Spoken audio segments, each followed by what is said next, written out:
And get the deed done. They expected me to switch when I receive love. Gotta let the marathon run its natural course. I can feel the force. Boots broom on my when I pop. What's up, people? Briefcase, no wallet. Just blew a bang like Scotsman. Killed that. In the AM going real fast. UK honey at the drill that bonds me. Bailed out no conflict. Might have said I love her, but I never made a promise. I should be ashamed, man. I've said it to a few birds. This song's kind of my jam nowadays.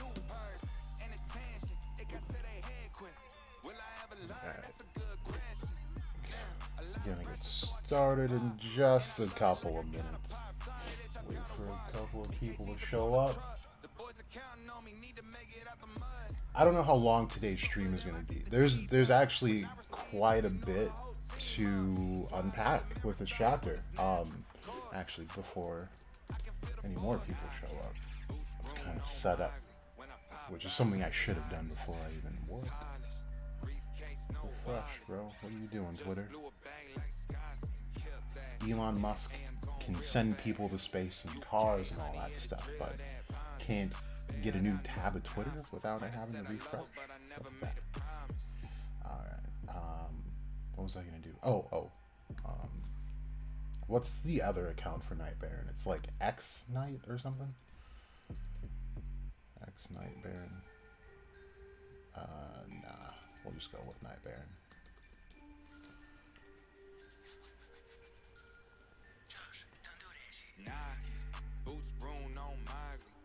Alright. What is the other account? I don't even know where to start. I guess we'll just go to Night Barons.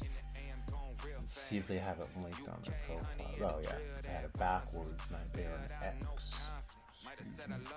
Okay. So yeah, they have all the pictures here. I don't know why this account would have less followers when you get all the spoilers earlier than what they dropped. So let's kind of find out. Works out that way. Okay. Great. We're up. Oh shoot. I forgot I wanted to translate this stuff before I got on stream. Whatever. We'll just go through it together. But I think today, mostly, we're just going to focus on some of the imagery. I translated a couple of these pages myself. This part's a little bit weird, though. So, but like I said, we'll kind of go over it in just a minute.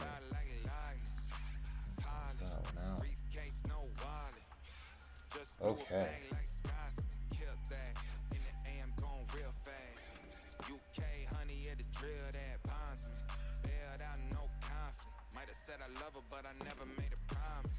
Sheesh, 2 people in chat? Let's go. That's a record. That's a record high. Okay. Anyway, I'm just gonna get started. I think it actually works better that there's like no one here, because then I can just go through this and then be done. All right. So, like I said, the first thing I wanted to talk about was the new Ryuzen. Well, not really new, but the one with the biwa. So yeah, I guess we'll just skip straight to that, and we'll talk about that first.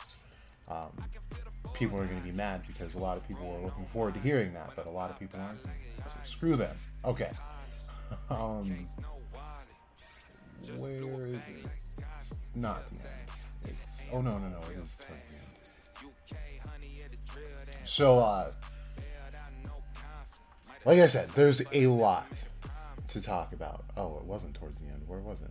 It was like right after that, wasn't it? Okay, here we go. Our boy right up in the tree with the biwa instrument. A lot of people are saying that the instrument that he's holding is a shamisen or a samisen. It's not. So, or is it? No, it's not. I don't know what I was looking at just now. But anyway, yeah, samisen, it has 3 strings. This one has 4, so it's a biwa.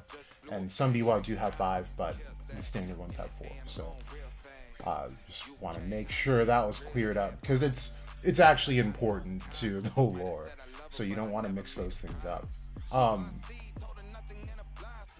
On top of that, I'm not quite sure what these flowers are. I'm still kind of looking into it, but I want to say those might.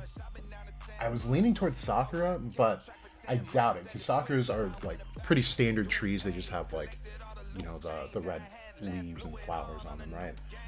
But these seem to be on the ground, so I'm thinking these are going to end up being white lotuses, and there's going to be reasons why I say that.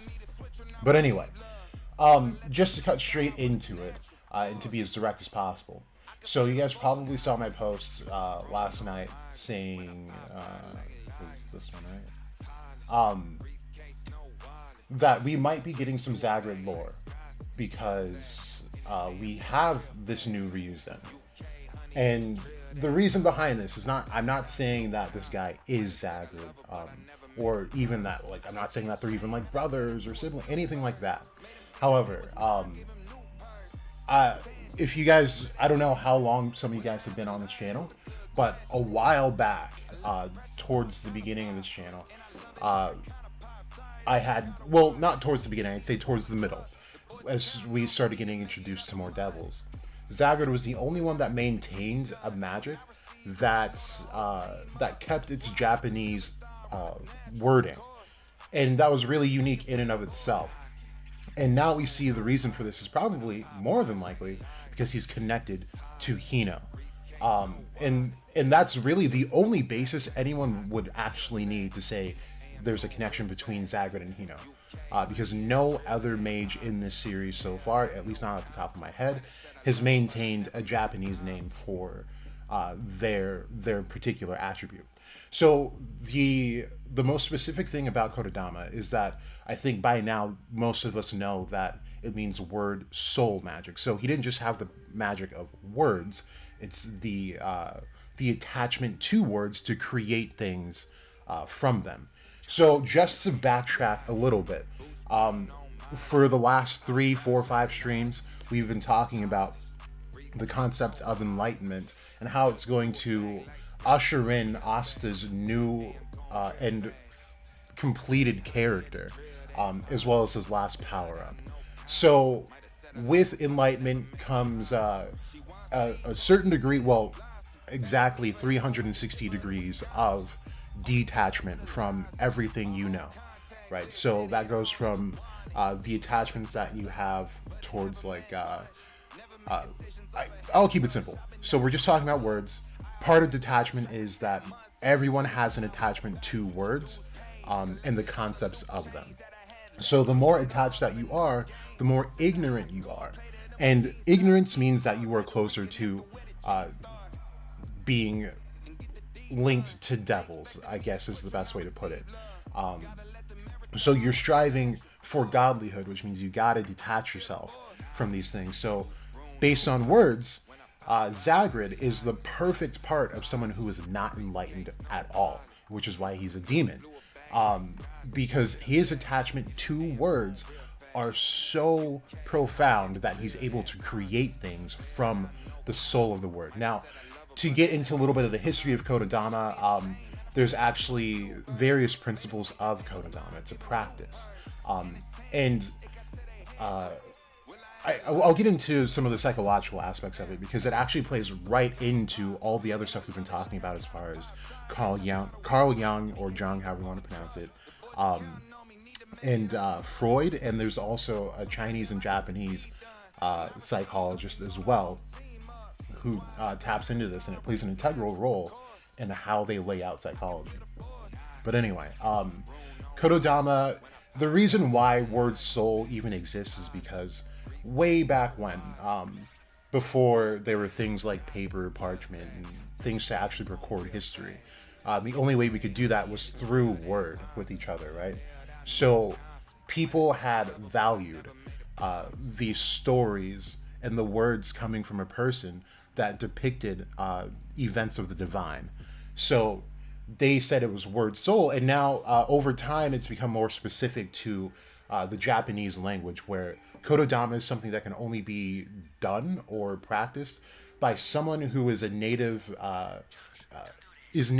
from the eastern continents, and speak the language, well, Japanese specifically, in order to tap into the word soul.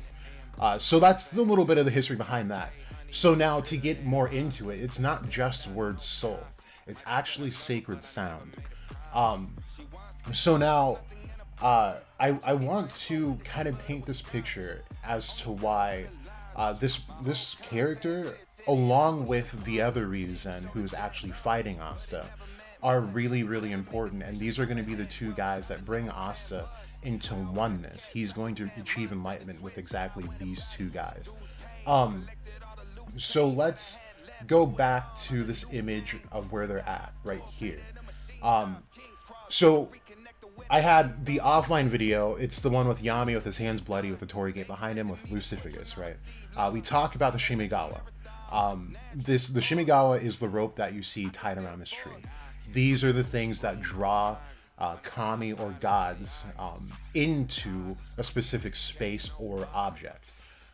Now, it's a little bit more complicated than that. It's not so much that gods will inhabit that tree and that tree will be God. What it is more so is like a conduit, right? So that the god may reach that realm through that Shimigawa and provide the assigned people with divinations, right? So this is exactly how the apostles of Saphira work, the Dryad and all that stuff.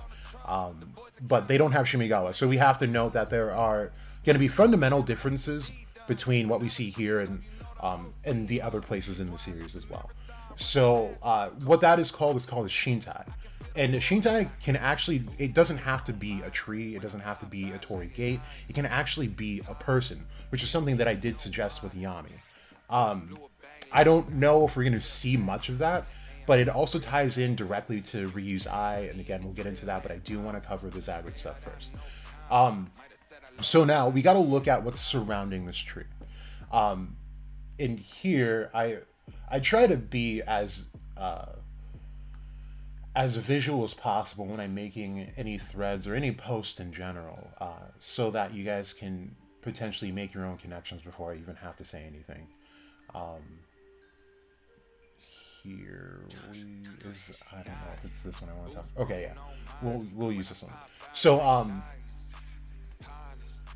you guys should probably notice that this imagery of that tree, this one, I'll just make it larger. So the imagery of the tree is pretty much exactly like we see with this imagery of the yin and yang symbol. Now, exactly 2 streams ago, I think it's exactly 2 streams ago, we talked about how the yin yang symbol is actually a very condensed symbol for something much larger. And that thing is called the Taijitu. The Taijitu is more or less the Eastern Tree of Life, or the Sephiroth. So it's the exact same concepts, where the highest is closest to God and full, and the lowest is the empty and void of God. But it's not, that sounds bad, but it's not. You're supposed to be empty, because the emptier you are, the more grace of God that you can receive. So that's the idea, and the Greeks held on to this as well. They call it the pleroma and the kenoma. It's all the same thing. So no matter what the lore looks like and how specific it gets, it's all literally the same. And I'll say it again: the left-hand path of magic is pretty much based off of Eastern philosophies. The meditations, the mantras, and all of that stuff, the studies of chakras, is all Eastern philosophy. The Westerners adopted it to their system of angels and demons, and thus the left-hand path of magic was created. So anyway, with this, we do potentially have, we can fill in the blanks of some of the characters' attributes. I'm sure we'll have a fire. So when it comes to like things like lake, though, this is going to be something more abstract. So it's kind of up in the air, but we can probably attribute someone like Ryu to the sky. We'll probably have directly wind, water. Mountain, again, may not be the exact thing because we have earth here. So mountain may be something more abstract. We do have thunder though. So more or less, we can start filling in the blanks here. And this can very well be wrong.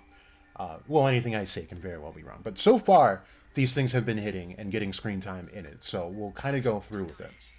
So now, these 8 directions I have to assume are places that the individual Ryuzen go and look after themselves. I highly doubt that they all just hang out in one spot. So with the imagery, these are the paths, the mountain, fire, water, all that stuff. And then in the middle, this would be the yin and yang symbol, where you have both, for all intents and purposes, while this is not exactly the case, this would be the realm of good and evil, which is duality in perfect unison, right? And we're going to talk about that, trust. So with this, we have 2 characters. We have this guy, whatever his name is. I don't think it was said in the chapter yet, or at least I didn't translate it. Maybe we'll look back. But anyway, this guy, and then the guy with the biwa in the tree. Now, notice that this guy, he says that he can cut anything that he sees. And this is the complete opposite of someone like Yami and Asta, right? And this is a newer concept. So he's the direct antagonist to the concept of Asta and Yami so far. And someone pointed out as well that this is actually based off of the legend of Masamune, and I forgot the name of the other one. And it's exactly right. So the importance of it, though, is realize that you only see one guy fighting. Now, not to say that our friend up here is not doing anything, because I think he actually is. And it's something much more subtle and much more profound. So let's get into the Taijitu really quick. And I know a lot of you probably just hear like, oh, I just need him to say like Zagrid is related to this guy, and it's not gonna happen. Like, I'm very thorough with my stuff. I'm not donating to you guys. I probably should donate these days though. So, oh no. But yeah, I want to make sure that you guys understand the foundation. So like, because if you take these things out of context, it'll just sound like I'm saying anything, and I'm not. I try my best not to just say anything. So this is that tree of life I was talking about, but this is the Japanese, well, Eastern, because it's both Japanese and Chinese. And it was condensed further and further down until we got all the way down to the yin and yang symbol. And there's actually a couple more simplified versions that we'll possibly get into later on. So with this, we have the concept of yin and yang. I believe they attribute this part right here to yin and yang, where I want to be as precise as possible, because one is stillness. Okay, so stillness generates yin, which means activity is what generates yang. So taking that concept and then literalizing that, we have one of the Ryuzen who is very active and is able to affect very physical things. And he is, of course, going to be attributed to that yang energy. While this guy has been sitting in the tree, just strumming his biwa, this is stillness. So he would be generating this yin energy. So something I guess we'll kind of have to circle back around to it, but let's get back into the Kotodama now. So with Kotodama, the point of it is to create these sounds to be able to affect one's soul and then guide them into enlightenment. So everything has certain vibrations. I don't know if you guys have ever watched Mythbusters in your lives. If you haven't, I definitely recommend it. It's really fun and really educational.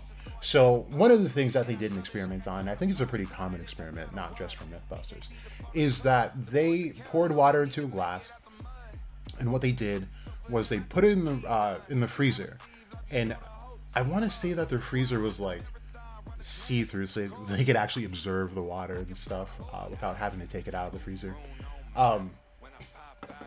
But what they did was one experiment. They had, I think the lady was like screaming like profanities into it, and then like blasting metal music right into the same room as her cup full of water, soon to be ice. Then the other room had a guy with very soothing music, was very positive when speaking to it. So now when they finally froze, the water that was listening to all the profanities and the metal music, it was very unclear ice. It was very cloudy, and it was also inconsistent. It was cracking here and there. And then we go over to the one that was hearing the nice things and the soft music, and it was clear, and there were no bubbles, no cracks or anything. It was like a perfect piece of ice. So what this does is tell us that the sound vibrations can have both positive and negative effects on the outcome of something. And this has actually been extended into humans and, well, just living things in general. Even plants, they did the same experiment and it produced very similar results. Now, for humans, we're like, what, 80% water, 80 to 90, something like that. And so the things that are said to us and the things that we surround ourselves with do take effect, even though we could be in a very sound state of mind saying, no, like, I'm not about that, whatever. It will get to you and it affects you, and it's very real. So that's why when you hear things about like success and you hear like athletes talk, they always tell you, surround yourself with the right people. And while they might not be talking about these specific experiments or even have knowledge of it, this is exactly what it is. It's just an intuitive thing. So this is Kotodama. And remember, Zagrid is going to be he would technically be the yang force of this, right? Because he's the active force of this, negatively affecting the environment with the sounds that he's making. While this guy, now, he would be helping either both Asta and this Ryuzen tap into their souls themselves. Now, I'm sure he would more so be helping Asta. And the reason that I'm saying this is because we see him strumming, he's observing. And then Asta, after a strike, starts to go through everything, right? He's now getting down on himself. And again, this is something that we were talking about when Black Clover came off of hiatus, is that Asta still does not realize that he is... in my book, I'm no broke you or anything like that, but in my book, Asta has far surpassed Yuno. There's nothing Yuno can really do at the moment that would give Asta a run for his money. But Asta looks at Yuno in one of these, I think it's down here, yeah, and he says maybe he could have saved Lily. You know, maybe it was my fault because he reached Grand Magic Night before I did. And if he were there, Lily would still be safe. So he's doubting his ability, and he doesn't understand still, 300 plus chapters, that he has the most absolute... What is this?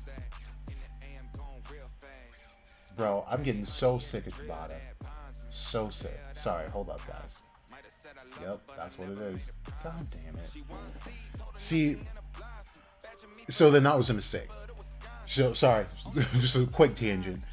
When Asta first washed up in Hino, he had no leaves on his grimoire. Now he does.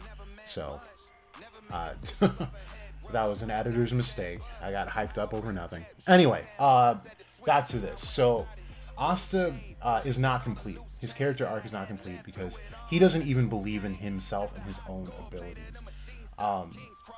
So now, let's talk about... So, I also want to preface this because you're going to see me type it in. It's not just Kotodama, it's Kototama. Here we go. So, this is a practice in Reiki, and it actually has direct... it's a direct force 2 key, which is super interesting.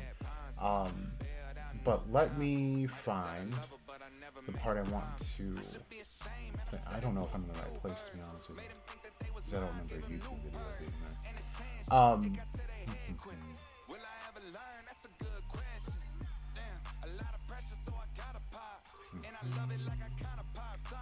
Okay, so we'll start from this little part right here. So it says, from this knowledge, and we're just talking about, I believe, who is it? Okay, he's like some Reiki guru guy. All right, so Reiki guru guy was able to synthesize a radical approach to health and well-being. You start out chanting a specific order of sounds, and as you become attuned to them, your life energy is awakened and flows throughout your body. Then it tells you to watch video. But then it says the Kotodama principle is a spiritual path as well as a healthy modality.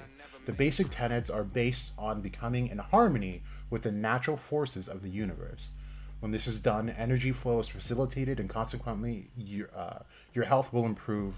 And by repeating the sounds in the proper sequences, you resonate with various chakras and energy centers within your body, stimulating them to take action. And this is believed by many is the real secret behind practicing these sounds.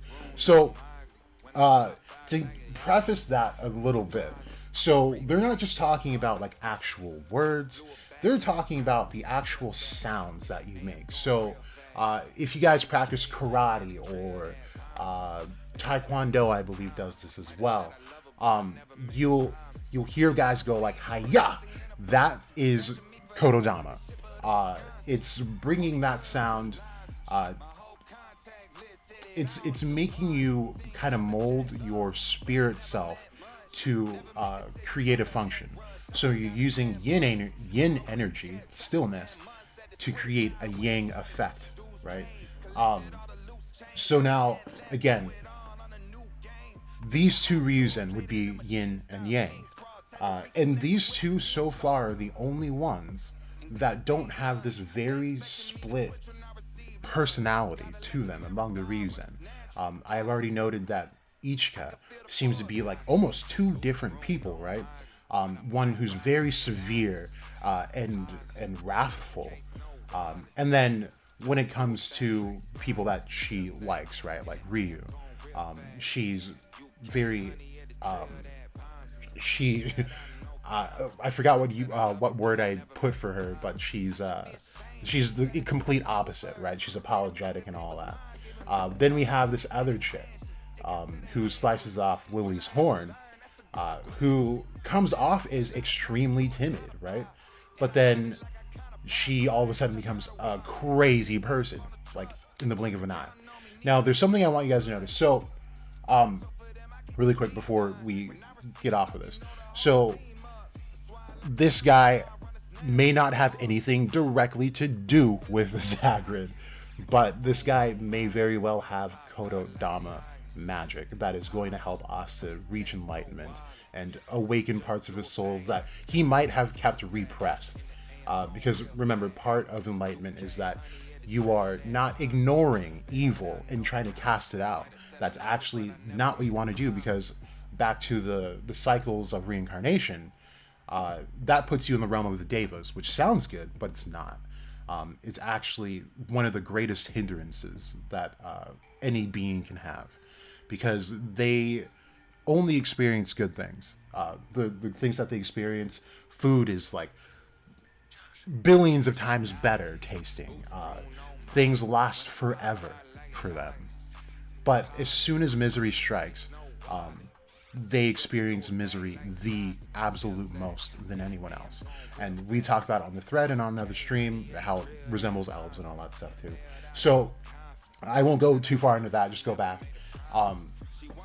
So combining both of these energies, this evil and good, the yin and the yang, gives the person this enlightened being where they can escape the cycle of reincarnation. Now, back to how some of these Ryuzen seem to have these split personalities. And I do believe it's because these guys are protectors of Buddhism, which are called bodhisattvas.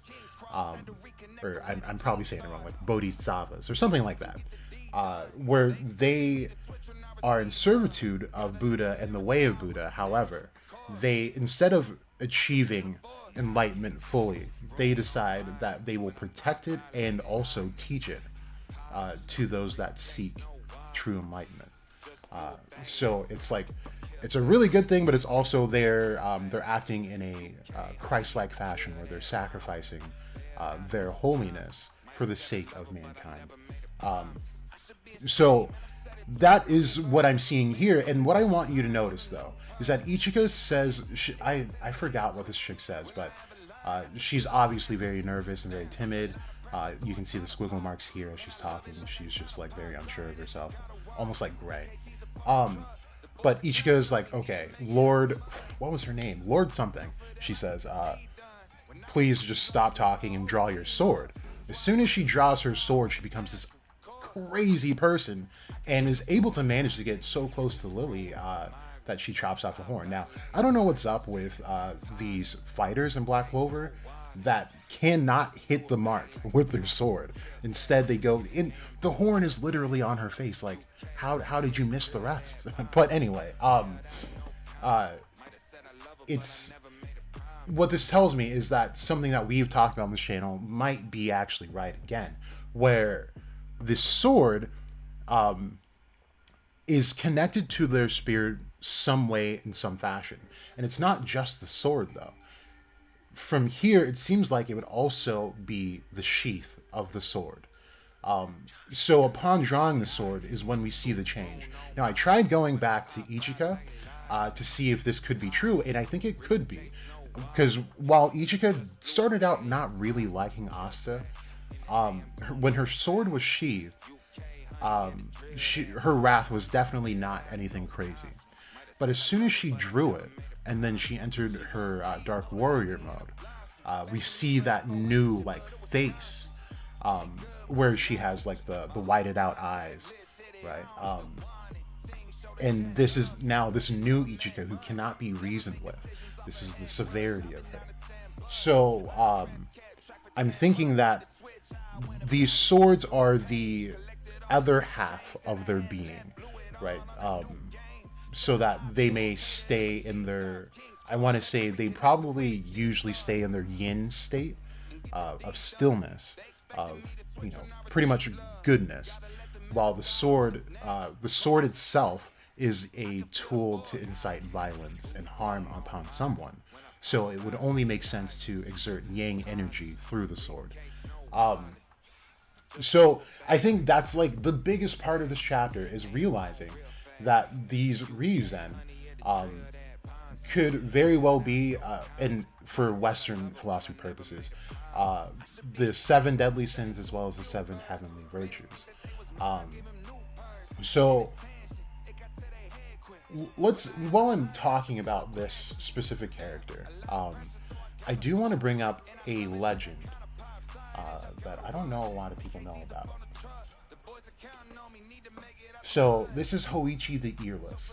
Now Hoichi, well, I'm gonna read it to you guys, but let's see if I remember it correctly.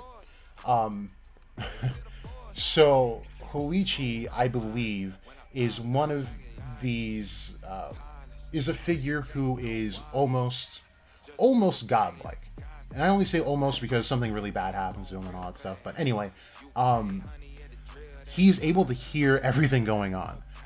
Despite what the title here says, he's able to hear things that happen all over the place. And I think I put it on Twitter that this guy could be related to that. And that was before I even remembered the legend of Hoichi the Earless. So here, let's get straight into this. And this might be actually a really like cool thing. But anyway, we'll start here. It says the source text Hearn used has been identified as the work of Iseki Sanjin, entitled "The Secret Biwa Music That Caused the Yurei to Lament." So, keywords Biwa. Of course, that's what he's playing, right? And I forgot what Yurei means, but I think it's like some type of deity, but not like a god or anything like that. I see you guys have chats in there, so I guess before I read it, I'll read your chats.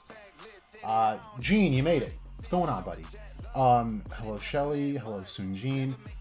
Yeah, for a minute it was kind of quiet in here. It was like the slowest start I've seen, but I think people were just wanting to hear what was going on.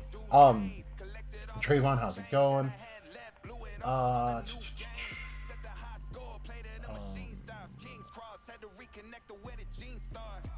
Shelly, you're asking if I think that the guy Asta's fighting. No, not at all. I don't think that's future Asta. We got to stop doing that. These are standalone characters. Okay,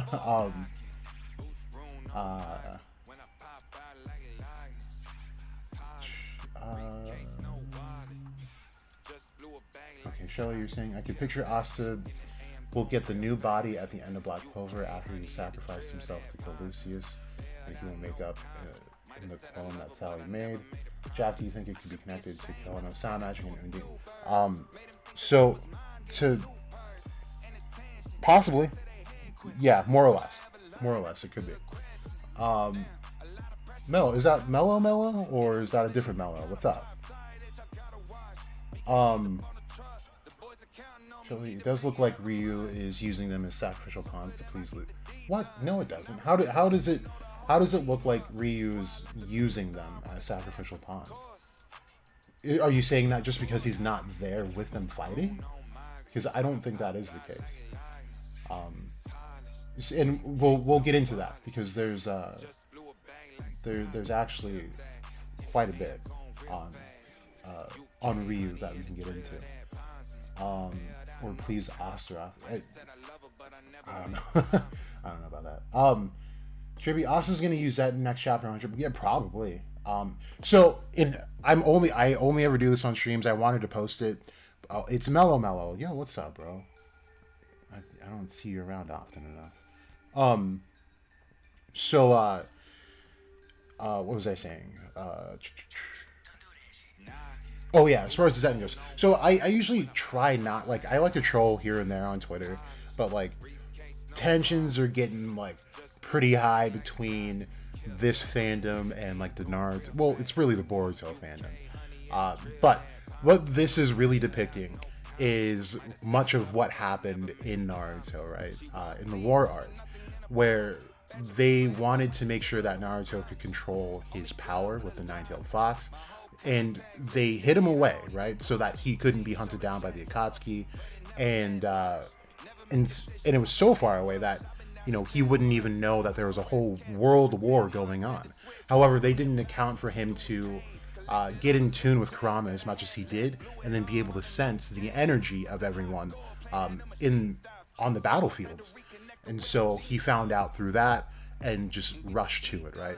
So this is essentially what looks like is happening with Asta, is that it seems that Ryu and Ichika kind of left him to train with these two other guys who are good, and there's one other element that I want to touch on here that I don't think a lot of people are noticing. However, before I do that, it seems that they're going to be hiding Asta because they want him to perfect his Zetten and his technique and control over ki, so that he can go up against Lucius. And it would be super counterproductive if they did tell him that, hey, Lily, that person that you're depressed about, is here trying to wreak havoc on our land. He would rush straight to her and try to save her again, which is not what they need right now. It would only cause Asta more harm. So in that itself, and I guess I'm just talking to Shelly at this point, Ryu is protecting Asta in this very moment, while also making him stronger. Now, before I forget, because while I was saying that, there's something that I don't think anyone has pointed out yet. And it's kind of cool, because it goes back to the theory that I made a little while ago, talking about how the land of Hino is protected by a barrier almost like what we see in the Heart Kingdom. So when we see Asta, and right here, the sky is dark. The last thing Asta looks at is the moon. When Lily arrives with her crew, and towards the end here even, it's not dark. Instead, it's light. So, what I'm thinking, and it goes back to the last chapter as well, where, what's her name? Sister Lily, is flying through one of the deserted villages, and I say deserted in quotes, and she can't find anyone, it's because they're protected by this barrier. Now, we already talked about how it's probably linked to like Bleach, where they used a certain stone to hide the presence of spirits and all that stuff. And these are, I do believe that the people of Hino are fundamentally just different from humans that we normally see in the Four Kingdoms. So there is that, and I do think this is most related to a type of Land of the Dead. But I don't want to spoil that because that'll be the next thing we go into. And so I don't forget it, I'm going to bring up Taijitu again. Because it'll explain why these people may have been invisible to Lily's eye initially. Okay, so now let me see. So show. Oh, Melo's gonna go live. All right, bet. Must be a Noel video. Thank you, Gene. Street. Do you think the captains are coming with a Sephiroth contract? What do you mean? I mean, since Tabata already introduced us to messengers of Sephiroth, it would be a waste not to introduce the angels themselves. I'm still kind of on the fence about whether or not there's gonna be like actual angels. I mean, it would be cool. I'm not saying I wouldn't like it or anything like that, but the fact of the matter is, and I don't want to spend too much time on this subject because we've talked about it almost too many times on the channel. What's it called? I guess we'll call it the Sephiroth. Oh no, it's called the macrocosm. Anyway, this tree that we see in Black Clover. Now, we do see this on the stele that they use in the Elf arc right here, but this tree off to the left is what we see when Dante is talking about, bringing devils to the world. This tree has nothing to do with angels. In fact, it promotes the fact that there are no such thing as angels and devils, but there are only beings that are. So, if we go to there's actually a couple devils we can use this on. So we look at Lucifero, number 1, who has a super calm side, and then he becomes super crazy, right?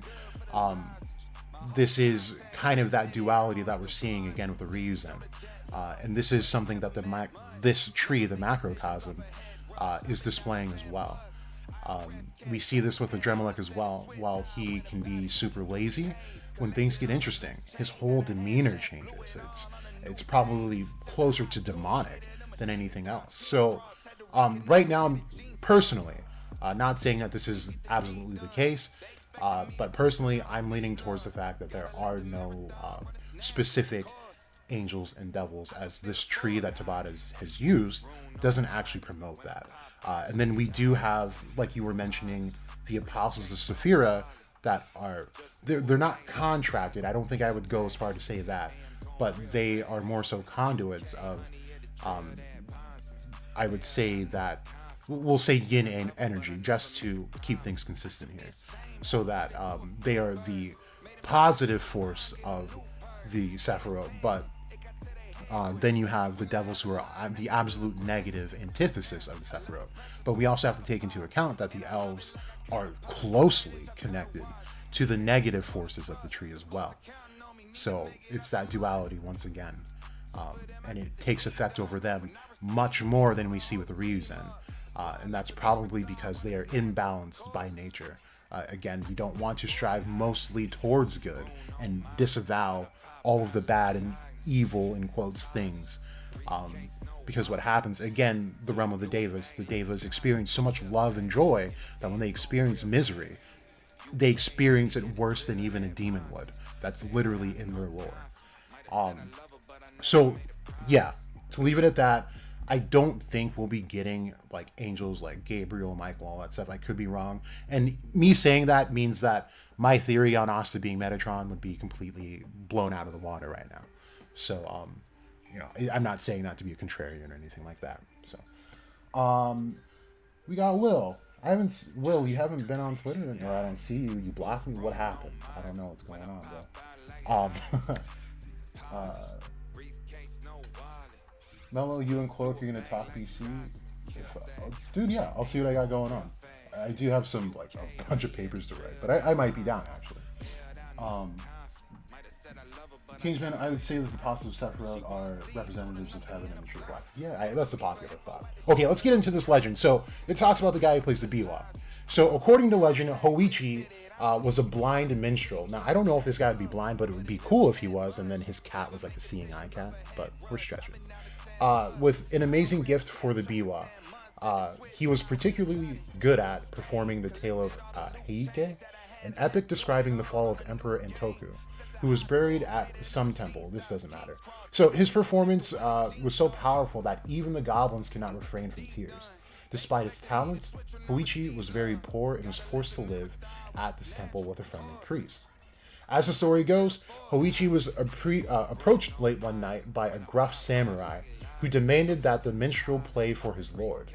The retainer led the blind Hoichi into what appeared to be the home of some powerful daimyo, where a performance of the tale of the Heike was requested.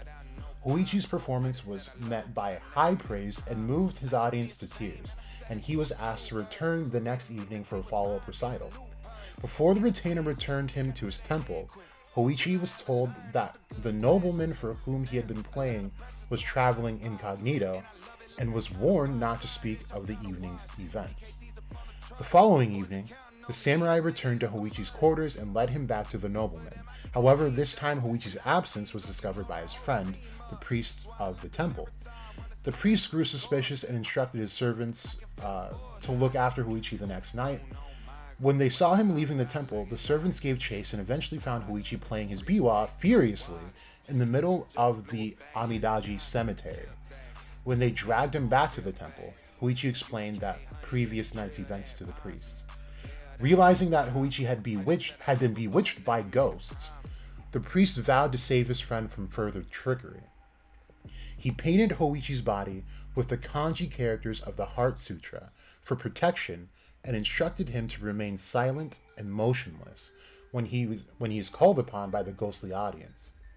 That evening, the samurai called for Hoichi as before, and was angered when he received no response.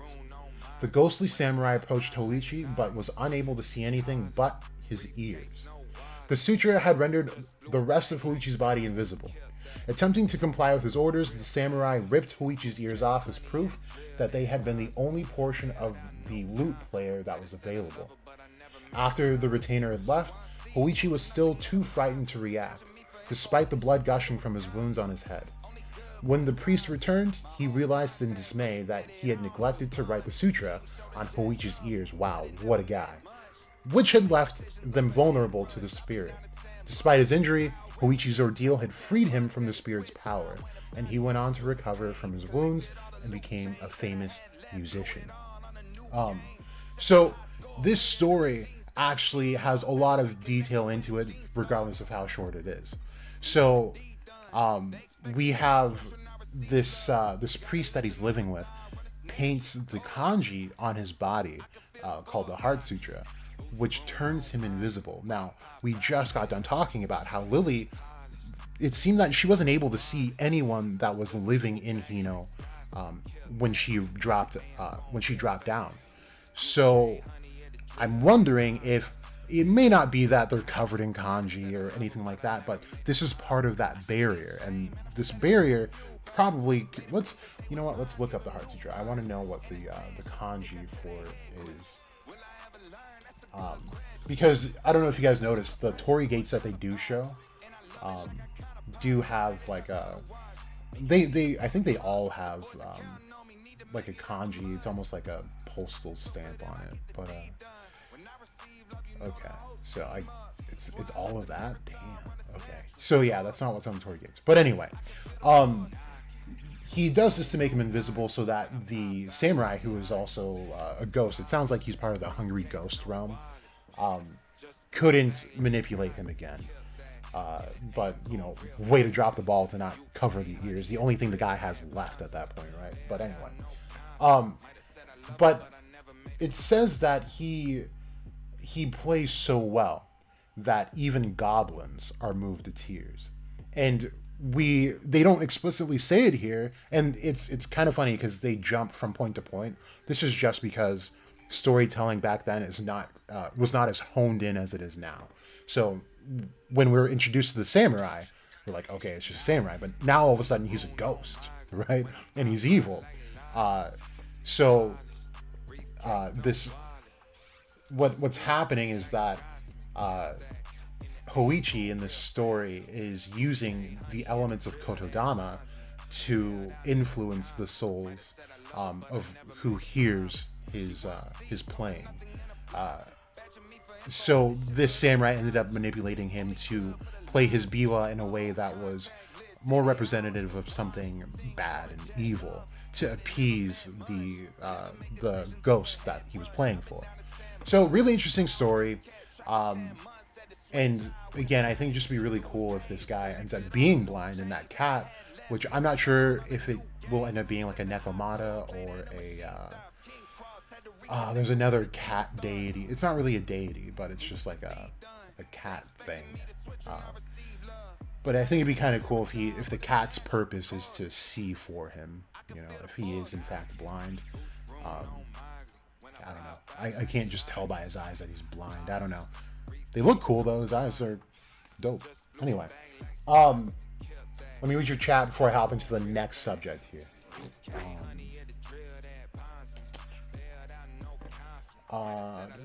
Kingsman, oh yeah, we saw that.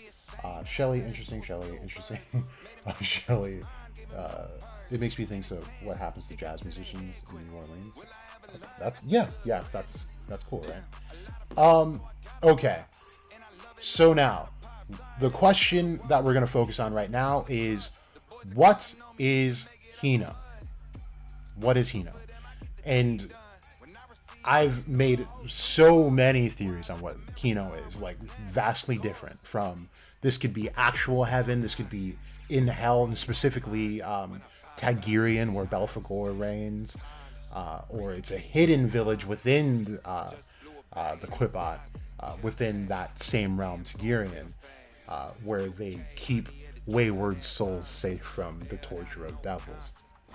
Now, this next thing is actually going to be based right back into the Taijitu, which is related to that 8 trigram yin and yang symbol.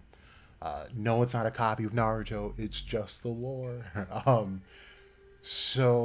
Did I close it out? Why would I close it out? Sometimes I do stupid stuff. Okay. I'm going to skip exactly where I need to skip. So here it says the modern Taoist canon, compiled during the Ming era, has at least half a dozen variants of Taijitu. The two most similar are the Taiji Primal Heaven and the Wuji, the diagrams, both of which have been extensively studied during the Qing period for their possible connection to the Zhou Dunin's Taijitu. So Taiji is what I want to focus on. So what I believe that Hino might be is actually the Primal Heaven. So now, this talks about let's kind of read it. It's pretty short actually, so I'm not going to read every single thing here. I'm going to read the top part, maybe a bit of the history, and I'm going to skim over the common themes. I'm curious about what that says. I didn't read that part, but this part up here we will definitely read. So I don't know how to say that because I don't know any Chinese whatsoever, but let's try it. Let's see what it says. It says the Qian Tian Dao. I think I got it. I think I nailed that, you guys. This is called the Way of Former Heaven, or Way of the Primordial. And they talk about what it means in Vietnamese. So this is one of the most productive currents of Chinese folk religious sects, such as the White Lotus sect. Now remember, I was saying how those flowers that seem to be blossoming in the tree, as well as at the feet of this biwa player, could either be sakura or they could actually be lotuses. I don't think lotuses grow on trees like that, though. I may be a lot of things, but I'm not a plantanologist, so you guys tell me. But this is where I got the whole White Lotus thing, and I think regardless of what these are, White Lotuses will end up playing a part of the series here. Where was I at? Here we go. So it's characterized by representing the principle of divinity as feminine and by a concern for salvation or moral completion of mankind. We're going to say it again. Xiantian Dao has founded in... Oh man, they're going to kill me with these. Jiangxi in the 17th century Qing dynasty as an offshoot of the venerable official's teaching of fasting. Which is... I could get into a whole tangent about fasting and all that stuff because it's actually really intriguing, the lengths that these monks go to achieve enlightenment.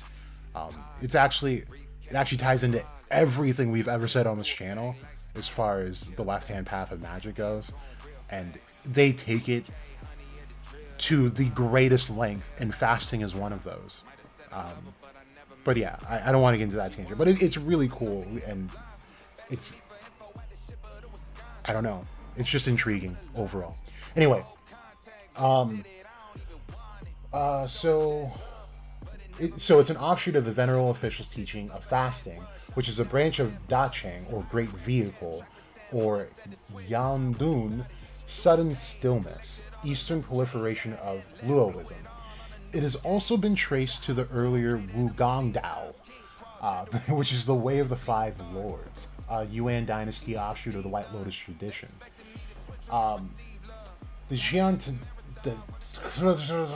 If you're of age, take shots every time I have to say something in Chinese. Okay, goodbye. The Qiantian Dao religions were considered heterodox and suppressed throughout the history of China. They are still mostly forbidden in mainland China, yet they thrive in Taiwan, where at least 7% of the... Okay, we don't really care about the history. So the Qiantian Dao movement is not limited to only Chinese-speaking countries, with at least one sect, the Tendo, which is Way of Heaven, or Heavenly Path, active in Japan. Its ultimate influenced the rise of something said in Vietnamese, which I have no idea how to say anything there, so I'm not even going to try. And yeah, anyway, so here are all the streams of Qiantian Dao. So, oh man, here we go. Someone's about to take 20 shots right now. First one is Guingen Dao, which is the way of the return to the root. Then we have Gui Dao. I'm not doing all of these here. So it's a way of the return to the root, way of return to the one, the holy way, the heavenly deity, way of Jasper Lake, the complete way, way of children, the great way of Matria, and the dragon flower church of the heart-bound heavenly way, and the way of the bright circle. Now, all of these, except for maybe two, say the exact same thing, that you want to return to the one, to the root, or heaven, right? So I do now fully believe that Hino is a former heaven, not the heaven, but a former heaven. How Tabata is going to write that, I have no idea. But it's clearly in the lore. This is not the current heaven that people will end up going to. So now, a little bit about this history. Can be traced back, blah, blah, blah. Associated to the White Lotus tradition, especially by the anti-sect political sectors.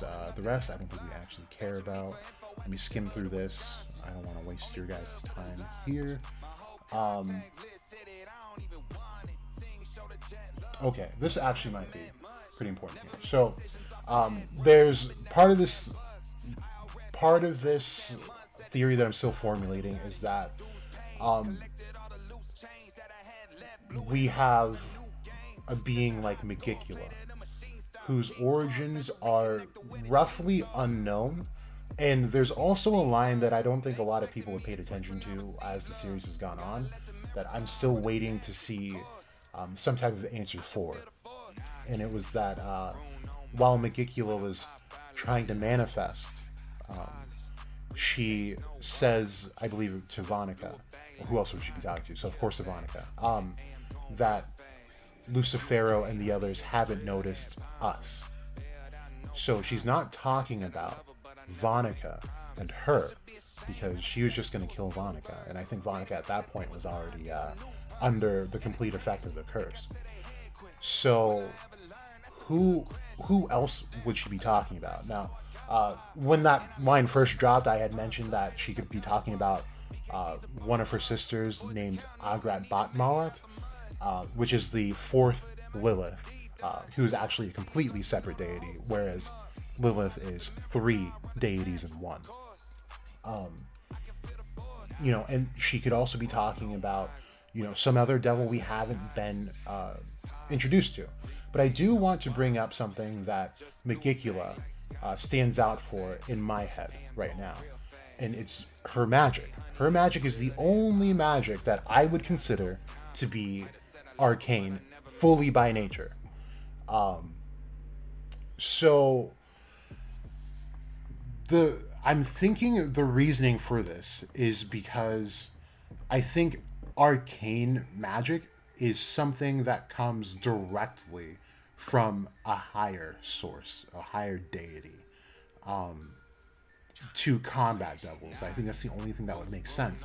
So now we kind of lump in some of the other theories that I had made about Megicula being the eldest sister or the eldest version of Lilith, who is named Aishet Zenonim, who is also known as the Shekinah in Jewish lore.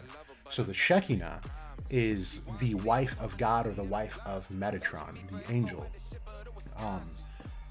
but is also pretty much the goddess of Earth.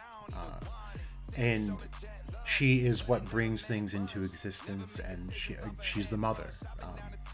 And so the Shekinah has this really pivotal role, where she is first found in heaven as God's wife, but I forget the exact mechanics. It's been so long since I read about the Shekinah. But something happens where the Shekinah ends up falling from grace, ends up into the Clopotic realms. And then the younger Lilith, who we just know as Lilith, the youngest Lilith is Nama, then the middle child Lilith, take the Shekinah and store her away into the deepest parts of the underworld, which is the Supernal Triad. And for those of you that might not remember or not know, the Supernal Triad are these three spheres up here. 1, 2, 3. So this would, for demon talk, this is Satan and Moloch, Beelzebub, and then this is Lucifuge, Rofocale. However, on Crowley's tree, he has Aishet Zenonim there. So the two ladies, her younger selves here and here, store her down here to keep her as far away from the heavenly realms as possible, so that she may be the Dark Mother, which is exactly who she is in the left-hand path of magic. They also call her names like Bar Below. She's got many, many names. So, and I think I have like a tier list of names on Twitter from a while back of, how she might be rolled out. Because I don't think Megicula is actually going to be her real name when we do see her again. I don't know. It's just a headcanon for me for now. But as far as the Aishet Zenonim stuff goes, I think that holds a lot of water still. So back to this, why I bring this up is that Megicula doesn't have these like dual sides like we just pointed out with the Ryuzen, Lucifero, and Adremelech. She's actually just who she is, right? And that's the thing about the Shekinah, is that that's just who she is. She's either ultimately good or ultimately evil. So here, it talks about that the Jian Tiandao doctrine holds that the origin of the universe is Wu Shang Lomu, which is the unborn ancient mother, the creatrix of all living beings. So now we have to take the opposite of what we see Megicula as, and she has decaying world, right? So the opposite of decaying world is someone who brings life to the things that are around her. And that was actually the basis of something. It was a Jack Clover that I actually wrote out. I only put it into my circles though. But that's who I was supposed to be mimicking, right? Was Megicula before she falls. So here it says these children went astray and ended up in the earthly world, where they forgot their divine origin. The wheel of reincarnation started, and the return to heaven was no longer possible. So, what this suggests is that Hino is not only a primal or former heaven, it is the heaven that people should be striving to go towards. So let's say, I don't know if there's going to be any. Let me just get like 3 stacked circles, just for imagery purposes for us. I missed the A apparently. Yeah, we'll use this. Did I want 3 or maybe 4? Fuck. We'll say 4. And I still missed the. You know what? We're just gonna use this. Okay. Yeah. We'll use this. No, we'll use this. Okay. So we take a look at 4 right here, and we're gonna call this hell. Right. This is the clip art. 3 is going to be Earth or the 4 kingdoms. 2 is going to be heaven, as most people consider heaven, you know, with gods and the little tiny baby cute angels, right? And Michael, Gabriel, and all that, right? Then 1 is going to be Hino, the primal heaven, okay? So now, 3 is what we're focused on. Let's say you die, and we're basing this off the karmic retribution thing, so the cycles of reincarnation, the 6 paths. So in 3, you're human, right? You die. Let's say you rack up bad karma. Bad karma sends you to the hell realms. You're in 4. Sucks to be you. Great. Now we're back at 3. You're going to try again. You have good karmic retribution, which sends you to heaven. But you don't reach enlightenment. So you go to 2. 2, while it's great, this is the realm of devas. The devas are so far from being able to achieve enlightenment. It's almost sad. And you would usually, like, it's kind of funny because when you look at the hell realms and the lowest one, even they have more of an opportunity to reach enlightenment than these guys do. In fact, what seems to be the pattern, and you can even look at your own lore, it doesn't matter what lore you look at.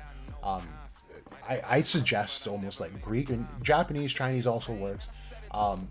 But when you read the stories of like gods interacting with each other, it's so fucking dumb, right? It's like, why are they doing these things? Like, why are they upset that this even happened, right? I was just reading the legend of Amaterasu and Susanoo.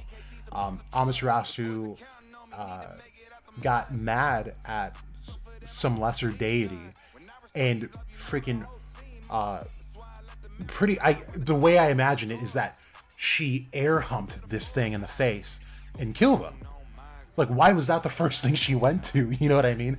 So, who else? Izanagi was trying to escape Izanami because Izanami had become like a demon and all that stuff, and she was all ugly.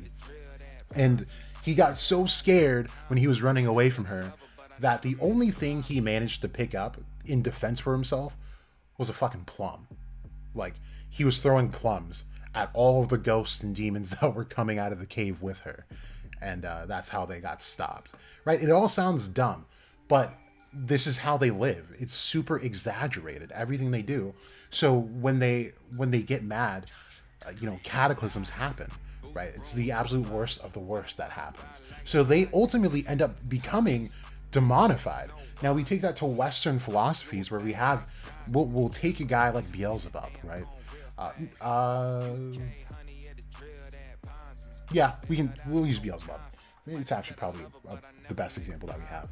So Beelzebub, if you guys remember, is not just Beelzebub. He's also Baal.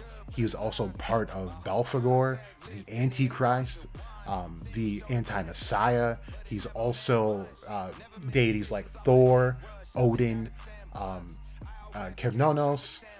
He's all of these beings. Who else? Lucifer. All of those names are all Beelzebub. So now, before he was any of these beings, right? He said he was the one who flew the highest. He ruled the highest heaven. And this is, for those that might not be caught up on this type of lore, does not it's not accurate to what most people are taught, that Lucifer was the highest. And I maintain this so much because people will then say Michael was then the highest angel, which he was not by any means. But Beelzebub was the Prince of Seraphim, which is the highest level of heaven, and the highest rank of angel. So he fell from there, and depending on what lore you're talking about, the reasons for his fall differ, right? So they never connect Beelzebub to warring with God. They always refer to him as Lucifer in that sense. But when he's not referred to as Lucifer, Beelzebub falls because he's being worshipped as a sun god. Now that is prohibited by God, the laws of God, and this is the creator God. We won't get into that, but it's not the real God. So what ended up happening was that once you become a source that prayer goes to, you are kicked out of heaven. And that's what happened to him. So now we have these things like Canaanite gods, right? Like Moloch even, and Beelzebub is still Moloch as well. But they worship these guys. And Dremelech is also one of these guys. He's a solar deity, where his brother or sister, and also consort, is a moon deity or lunar deity. So once worship is achieved to an angel, they fall into demonhood.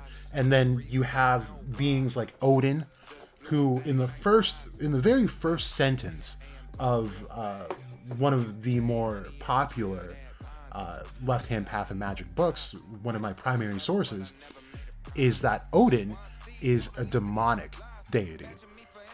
And that's just what it is. Because he does acts of both good and evil. So when we take the Western philosophy, if you do any evil, you cannot be considered good. So he's demonified. And any god that you have to sacrifice to, that's also one of the biggest things, is that as soon as humans begin to sacrifice to specific deity, they are no longer allowed to remain in that high spot. So anyway, what happens is that the Devas from 2 experience misery that shoots them right into the hell realm. They never go back down to 3. Everyone else will move up by 1, maybe 2, go down by 1, maybe 2. You have to be like a special kind of evil to go down more than 1. But that's what happens to the gods. But 2, 3, and 4 are not enlightened. So anytime they don't strive for enlightenment and they reach 3 in the human realm, and they go to 2. Now let's take the Ryuzen. Let's just use Ryu. Ryu, at one point, completely human. Ryu then experiences or realizes that the cycles of reincarnation are not what they seem. These are levels of ignorance which lead back to ancient Egypt, the halls of Amenti, where we have to escape ignorance completely. And even heaven is part of this ignorant cycle. So now we have to escape the cycle. Now, I wish 1 was outside of this circle. So let's just imagine that 1 is just out here, out into the emptiness. From there, once we acknowledge enlightenment exists, we start practicing the ways of enlightenment and achieve it, we don't go to 2. So 2 is actually your highest realm, the Devas. But now we escape the cycle completely and become gods in your own right. And this is the whole thing about the left-hand path of magic, which is also the primary focus of Buddhism. So I think Hino is exactly what that is. It's this offshoot where it is not a part of any type of cycle or reincarnation cycle. Say if you died there, you just die. And that's sad to think about, but I think that's just going to be the case. Whereas you have characters like, I want to say, I guess we could use like Alan who looks just like Asta. I wouldn't say Asta's like a reincarnation or incarnation, but I do think there's some type of connection there. But you know, you have these synchronicities, right? And all of the new vessels for the reincarnated souls of elves were, you know, pretty much reincarnations of those elves that were waiting on that vessel to come to be reincarnated through the spell.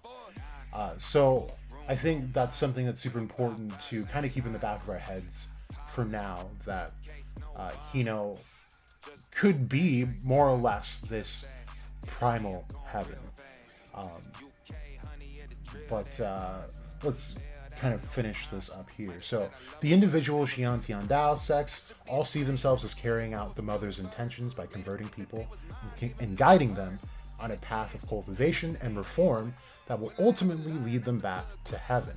Remember, this is also the Gnostic point of view, right? The cultivation urged on members is divided into inner and outer work. That is meditation and good deeds, so as to accumulate merits and purify the mind. We talked about merits, and that's the whole cycle of reincarnation. You accumulate karma, which is, I say it's probably interchangeable with merit. And this is kind of my theory on how Lucius was able to attain Astaroth's body through Julius. I do think that Astaroth was completely reincarnated into Julius by way of transferring merit. And that's something we talked about, I think, last stream. But transferring merit is something that you can do. So say you're human, and who's in the chat right now? Let's say Sun Jin Woo does nothing but bad things. He goes directly to hell. And I rock with Sun Jin. I don't want him to suffer for eternity, right? So what I'm going to do is, through prayer or worship or things like that, I would transfer my merit, my goodwill, to him directly. So they don't indicate that one necessarily loses merit when doing this, but I think that is the implication. So what happens is that all the merit that I'm giving Sun Jin in hell is allowing him to more or less become purified. And so what happens is you would have to experience a death so that you can no longer exist in the hell realm. But now the next realm that you go up to is the human realm, where you are you're most likely to, you're best set up in the human realm to reach enlightenment. And now you can start anew. So now we have this lost Julius who has no idea why he is the way he is, why he's got a one-page grimoire. All of that is just a mystery for him. And I think it's because he actually is Astaroth himself, but now in a much higher form of existence as a human. But now Lucius, we would say, loses merit, right? Now this goes into that, I don't know if my guy's in here, he's always asking me if I know about the Faustian bargain. So this comes with dealing with the devil. What you're doing is you are transferring your merit. All the merit that you've accumulated goes to your soul. Now, what do devils want when they bargain with you? They only want your soul. And the reason for that is so that they can escape hell through the power of your own merits. Because I don't think it's actually possible to do good in hell. And actually, the way that the way of Buddhism and enlightenment details it is that you are only let loose from the hell realm, or at least the lowest tier of it, once all of your sins have been literally burned away. Literally burned away. So that can take anywhere from, a lifetime for us, or thousands and hundreds of thousands of years for some others. It really depends. So they're kind of just screwed for all intents and purposes if no one actually cares about them. So for Lucius to jailbreak him means that he would be trading places. So now he ends up falling into the realm of Qliphoth, while Julius, the new Astaroth, is now able to live a life doing good things, because even in lore, Astaroth as a demon is the most kind and benevolent of them all. So he's going to ultimately end up doing nothing but good, which is what Julius was doing for the most part. So now Lucius has exhibited that he probably knew about the cycles of reincarnation and what he personally has to do to make sure that he can escape, get into that body with Astaroth, and then amp it up with Lucifero's heart. And now we have a case where, with his soul magic, he can incarnate a whole devil into a person, but then purify it. Now, this is what they're talking about here: to accumulate merits and then purify the mind. And that's how we reach the paladin state, right? So that's kind of what I've been thinking here. And then to finish this up, it says, as the focus is on a primordial deity superior to all other gods, Jiantian Dao sects claim to represent a way that transcends, comes before, and thus overcomes all existing religions. Consequently, a syncretism of features is noticeable in some groups. Most Jiantian Dao groups rely heavily on automatic writing as a means of communicating with the mother and lower-ranking deities. So I've never heard of automatic writing. I'd have to assume it's a form of divination, where you just kind of draw upon a higher self. Let's see, it says psychography, which is a claimed psychic ability, allowing a person to produce written words without consciously writing.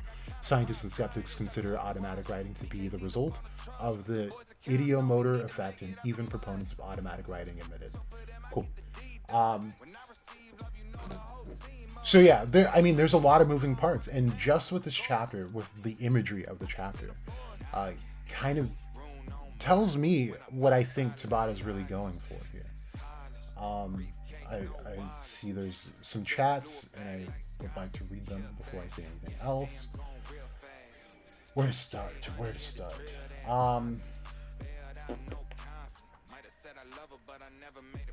Okay, so Kingsman, I already talked about how Zagreus is connected to Hino. Or I guess I didn't say like directly. So, okay.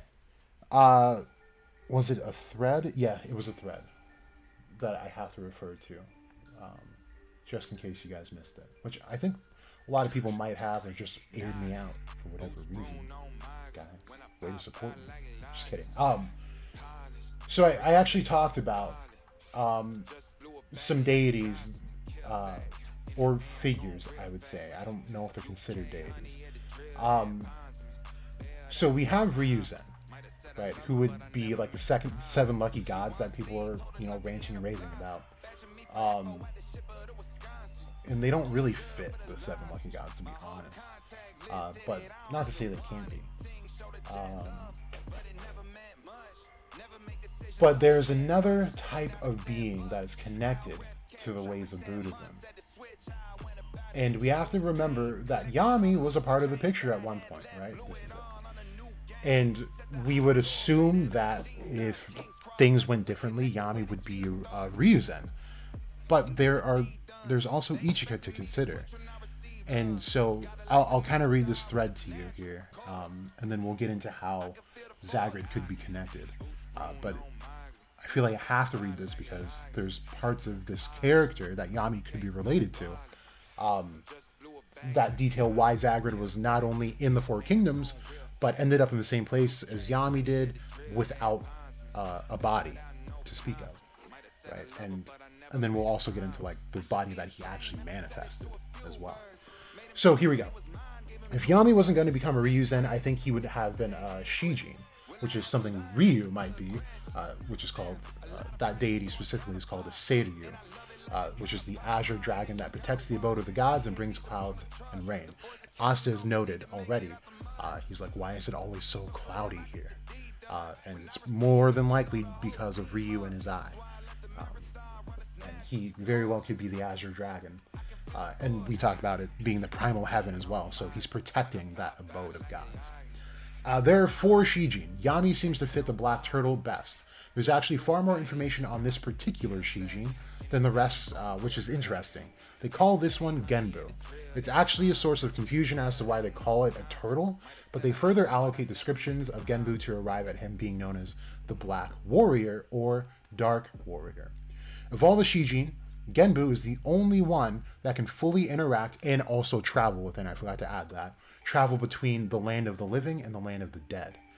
Genbu is associated specifically with forces of darkness and shadow, which is yin energy, and was even worshipped as a god of the moon in China. So, like I was saying in the beginning of the stream, I try to be as like visual as possible with you guys, because Yami, every time he's had a big moment, some type of moon is above him. And even when fighting Dante, he has his dark moon, right? Even here with Ichika, you don't see it here because it's cropped out. I'm not going to open it up because my computer's kind of slow right now. But there's a moon right above her head, right? So, and I think there's a couple other shots where it's the same way. Just kind of drawing the picture here. So Genbu is also a two-part deity. So it's interesting that we have Yami and Ichika, who could both very well fit this description. And the reason I brought it up, because in real time I was thinking, well, Yami is like, yeah, he's got dark magic, sure, whatever. Ichika also has dark magic, but what sets her apart is that she actually has a form called the Dark Cloaked Black Warrior. So then what would Yami be, right? But the fact that this is what I start talking about here. So it says Genbu is also a two-part deity, so it's interesting that we have Yami and Ichika, who could both very well fit this description. Genbu is a black turtle with a snake coiled around its body. The snake, while separate, is also part of Genbu and its attributations. If there are Shijin at play, and Yami and Ichika and Ryu are two of them, then there should be two more, with the last possibly being Asta, who would be the fifth element, which is the golden or yellow dragon of the East. Not of the East, but of Eastern philosophy. So still working on it, but I'm very tempted to go back. I'm on an old theory. Oh yeah, that's a good one, actually. I don't know if I'll talk about it today, though. But the old theory was that Asta is the earth spirit, but it fits along with the fifth Shijin, who embodies that element, but wields the force of Aether and the mental aspects of nature. So I think, to cover my bases really quick for the future, when I say that Asta is the spirit, is the earth spirit, I'm not insinuating that he's going to have the earth element or an earth attribute should he get magic. I don't think he'll actually get magic, to be honest with you guys. But when you see earth in these magical writings and philosophies, it's actually a much more vague concept. And it's not just moving land, it's not dirt. Earth is usually the depiction of the mind and the soul in one, and it's more or less a collective consciousness, which we have talked about before. So yeah, in here I guess Asta could be considered a Black Guardian as well, as the chapter was literally called Black Guardian when he was facing up against Lucifero, worm form. So the reason why I brought that up for you, Kingsman, is that Zagrid, should he come from Hino, these beings are not able to traverse from Hino to the Four Kingdoms if the Four Kingdoms in Hino are more or less heaven and earth. So Genbu, being related to Yami and Ichika, means that Ichika could probably end up in the Four Kingdoms should she get shipwrecked somehow, right? So that's the reason why Yami is able to retain a body and able to interact in that world with the magic that he does. Well, Zagrid, now let's imagine that before these current Ryuzen, there were former ones, and instead of achieving enlightenment, he went and backtracked the whole thing and became ultimately evil and a demon. Now let's remember that Ryu and the others were not surprised by Liu Bei's existence whatsoever. They knew all about demons, and they weren't even afraid by him. So now we get this enlightened type being with Kotodama magic, who then becomes so attached to his words when you should be becoming detached from them, that his soul corrupts, becomes a devil, and then maybe attempts to leave or is banished from Hino altogether. And with that, his vessel can no longer exist. He's just a formless being. And they talk about formlessness being a part of this primordial heaven as well, comes to the Four Kingdoms. Now, remember, everything Zagrid did was something that we have not seen a devil do since.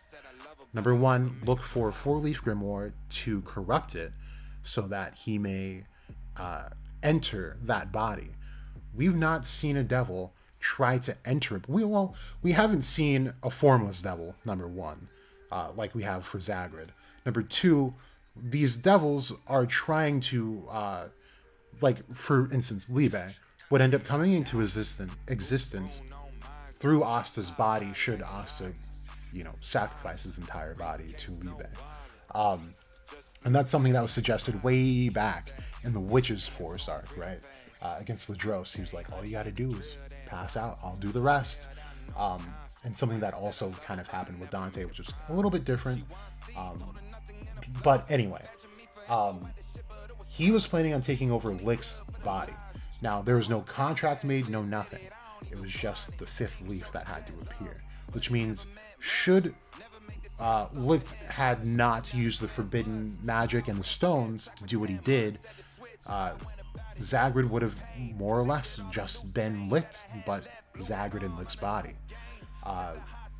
Then he was going to do the same with Patri. However, the only difference is that he was actually able to manifest the body of his own into the real world. So he didn't need another body.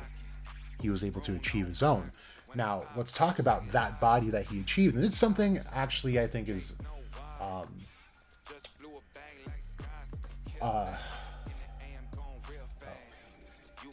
I ended up writing a bit of a thread on. What was it? Or it's either matter or primordial ooze. So we have to remember when Zagrid makes his whatever he makes, he's very specific with his words. He'll say iron spear, thunder something, vacuum wall. However, one of the things that he did, what the heck? Sorry, I'm just trying to find this.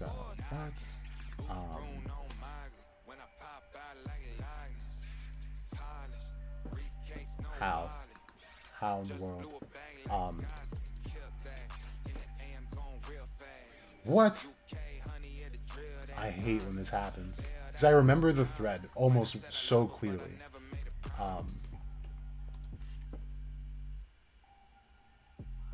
Okay.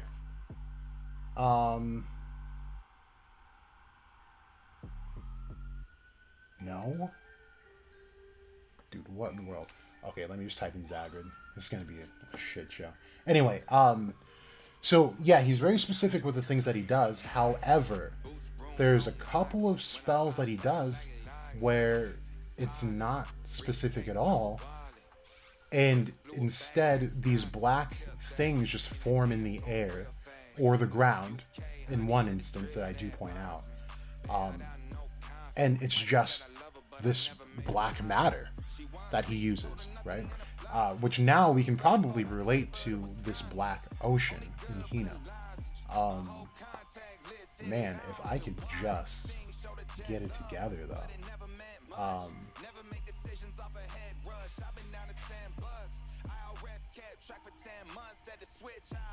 Yeah. Dude, I talk way too much.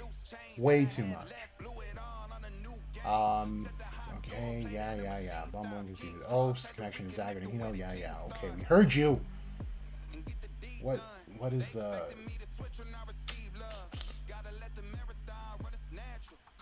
Damn, bro, this is killing me. Okay, what if I did Zagrid and Wit?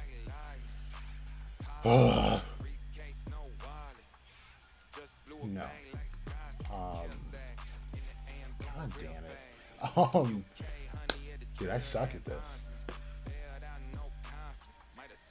I don't know why I have a picture of Sneasel or whatever that thing was. Oh my god. Alright, you know what? We're jumping ship. So, okay, what I'm talking about here is Zagrid versus Licht. It also happens against Lumiere too, actually, so we'll see if we can find it. But there's this particular spell that he uses, and it's not specific. All he says is bind. And from bind, these little tendrils come out of the ground to subdue Licht's demon destroyer or dweller sword. And we have to remember that the demon dweller sword is anti-magic by nature, and we saw that when he batted away Yami's dark slash, like a basic one, trying to tag Zagrid with it. God, why is this so difficult? And so what that said to me was that those tendrils were not magic. They were completely real, of course, which is something that we obviously know. Was also seen with Austin, when he was doing the Storm of Swords. What? Not even one picture? Okay. Dude, what in the world? Okay, wait. Zagrid. Binding spell. Jesus. Okay, well, here it is. This is what I'm talking about. So grabs onto the sword that's supposed to be anti-magic. That means these are completely not magic. Which tells me that these are very physical, but what are they, right? And he just says bind. But here in the next panel, he's specific. He says Iron Lance, and even though this is black, we can assume this lance is made of iron, right? So, he also says your magic absorbing sword cannot seem to absorb matter itself. Quite an unfavorable matchup. So he says matter itself, and I was trying to find the thread because I pushed the point that Zagrid could have been manipulating primordial ooze, but this might be directly connected to the black water we see in Hino itself. So there's that. And was there any other part of the question? So, and he's the only devil aside from Beelzebub and Adremelech who has black hair. And even though there is Adremelech and Beelzebub, his hair is still fundamentally different than both of them, where it's a flame, right? And again, the only devil with an attribute having to do with some type of soul, Zagrid, right? Now, there are question marks by Lucifero and Beelzebub's magic, which I played with in my head, but there might be connections to, one soul with gravity and space, but I'm not really liking it, so I haven't said anything about it. But it could be true, could be untrue. Don't want to get into it, though. But that's really the connections I'm making there, but with the Kotodama, just go back, Kingsman, and just watch the first 15 minutes of this, and you'll see the other connections there. But yeah, I did want to point that out. Shelly, I know that it's a cherry blossom. Lotuses are type of water. Okay, I didn't know that, so those would not be white lotuses. So they're probably Sakuras, though. Do you think Hino exists in an isolated space separate? Yes, that's literally what I've been saying for the longest time on many threads.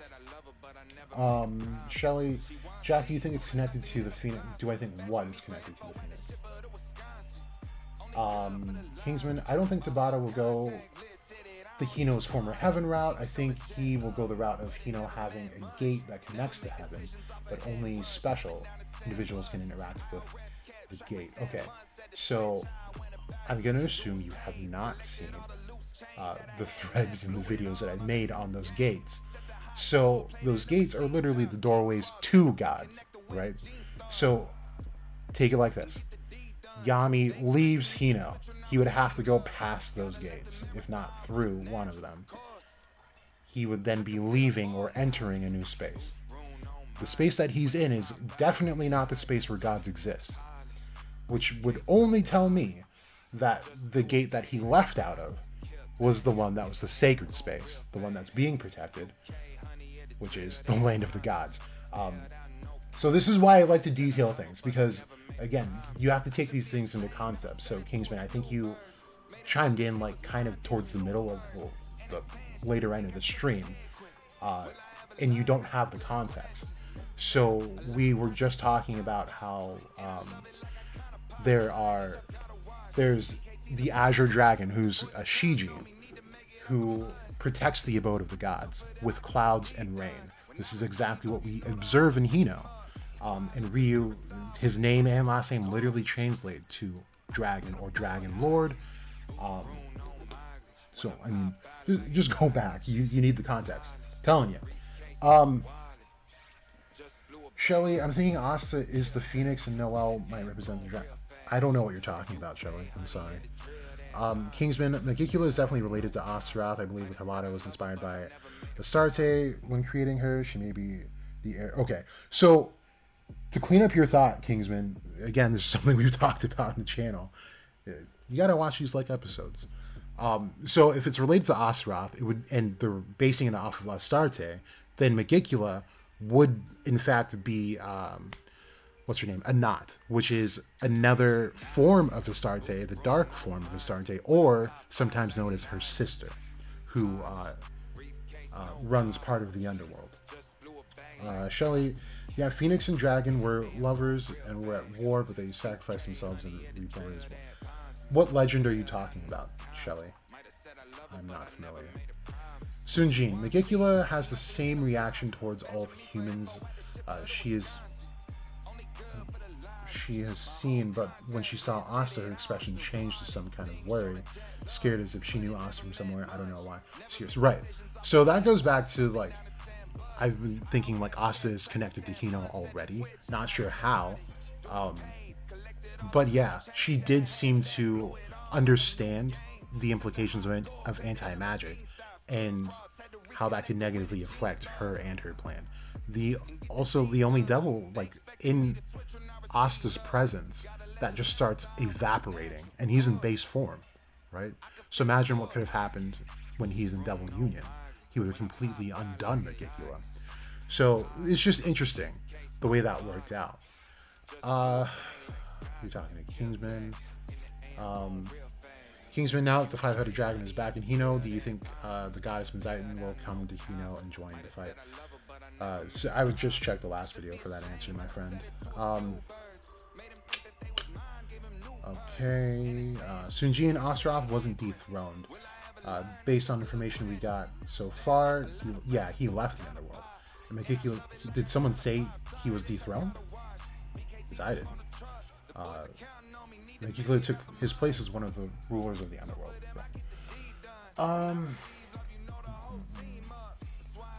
Shelly, you don't think Astaroth left?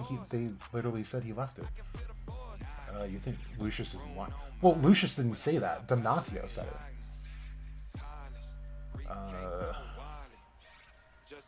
Maybe Astaroth wants revenge, or he got amnesia after he ran away and decided to get Okay.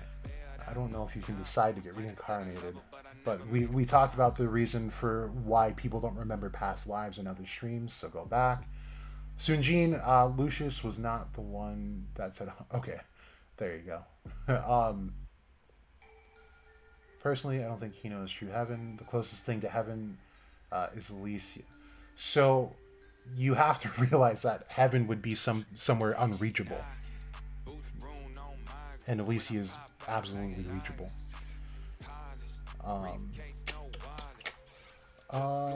Kingsman, it makes sense that Devil wants the merits of the soul, because Magicula needed the soul of 3 female mages to escape the underworld. So there's more behind that. Man, I gotta put you guys onto some like old threads, because these are questions that we've answered. Let's see. What's a keyword that we can go over here? Because Magicula is probably one of the more interesting devils that we do have. But what keyword do I need, though? What's it called? Femcantation? The malevolent femcantation? So, for a long time, almost since we've known Magicula, I've been relating her to Aisha Zenanim, who is 3 deities, but also 1. The 3 deities are Nama, Lilith, and Aisha Zenanim. Aisha is the eldest, or the crone goddess. The mother is Lilith, which is the middle child, and the younger is, or the maiden is Nama. So, with her being separated into 3, oh, here we go. Yeah, I said Aisha Zenanim is the name of one of 3 Liliths, the eldest. I think her femcantation spell needed 3 women because there are 3 parts of Lilith. So she had to complete herself. So she's not only looking for the merit of 1 soul for 1, being. She's 3. So she would have to look for 2 more and take the merit from them in order to fully manifest. So I think there's several things about this, yeah. So if you just go, I don't know if you guys know about the feature, but if you go to anyone's profile, there's a search bar on mobile. I have to do it differently here, but on mobile, just go to someone's profile. There's a search bar off to the right. Not a search bar, it's like a little magnifying glass. Click on it, put in a keyword, and it'll bring up all posts that have to do with anything about that keyword. So if you look up femcantation or Lilith, you'll see all the things I've ever made about it. And it stayed rather consistent. If anything, more things have been added to it to form the idea much better. I'm going to skip down a little bit. Billy, hope the dwarves make the appearance. Asa's new sword. So that's actually a really good topic. I don't think I'll talk about in this thread, but there's a specific weapon-making deity, and one of his depictions, while it's not common, it's actually a dwarf. So even in Japanese lore, there's again, it's not a fully enlightened being. It's a bodhisattva who guides the way of enlightenment, but he makes weapons. And so yeah, I'll probably end up just making it a thread on Twitter, so I'd be on the lookout for that. But yeah, I think with that too, I think they'll definitely make an appearance for sure. Because Asta, I still stand on, he needs 1 sword. Sifting through all these swords is not a good thing. It's held him back, and that's what lost him early. So, Billy, we haven't seen what Adrenalec's ability is yet. No, we haven't really. I mean, I think it'd be really cool if we have, but we just can't spot it because it's something more subtle. But I don't think it'll be anything like that. But it is curious that he's been hiding his attribute this whole time.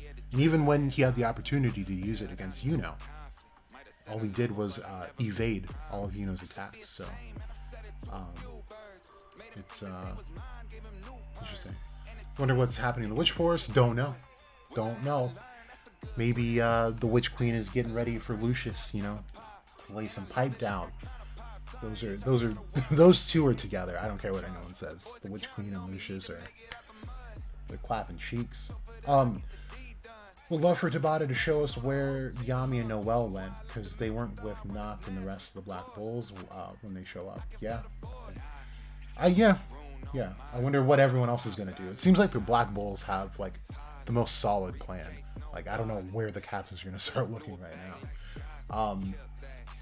Because even now, Donatello is MIA, and he was the only one with the information on the underworld, right? So I think their best bet would be the Spade Kingdom, where they're accustomed to devils and all that stuff, and seem to have links to higher lineages of being and existence.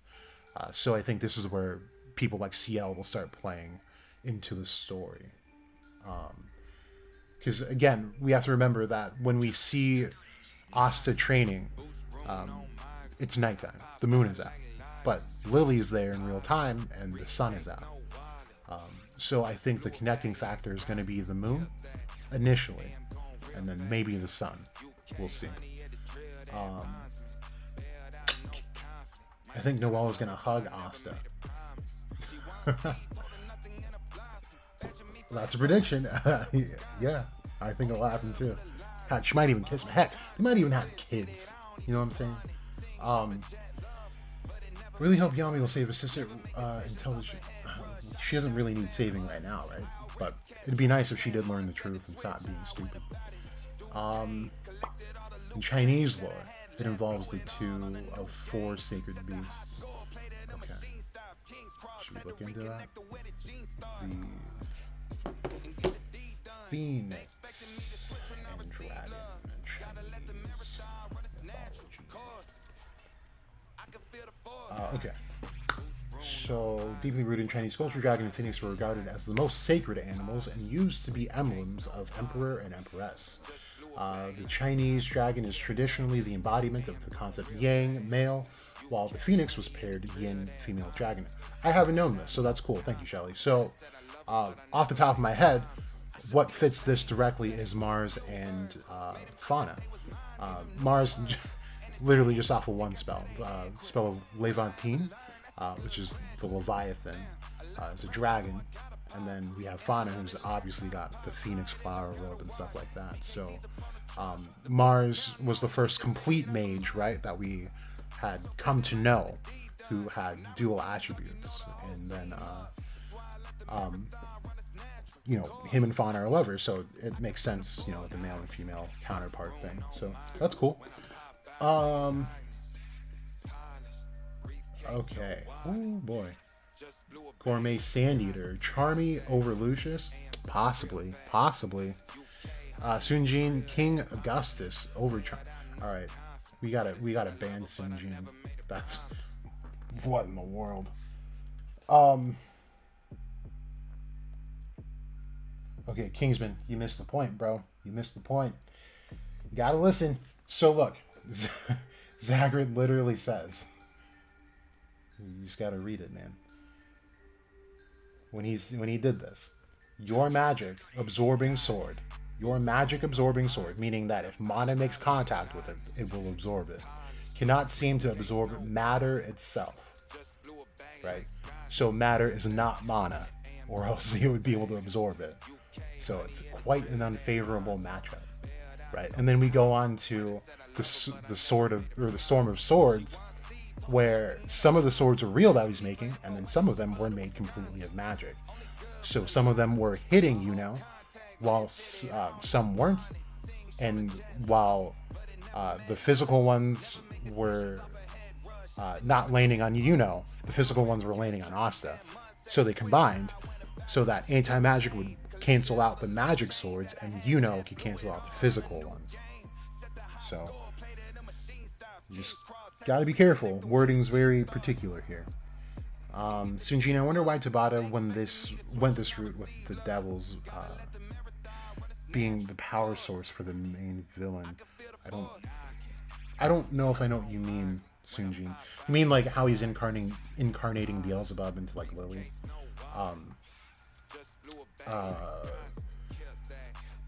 So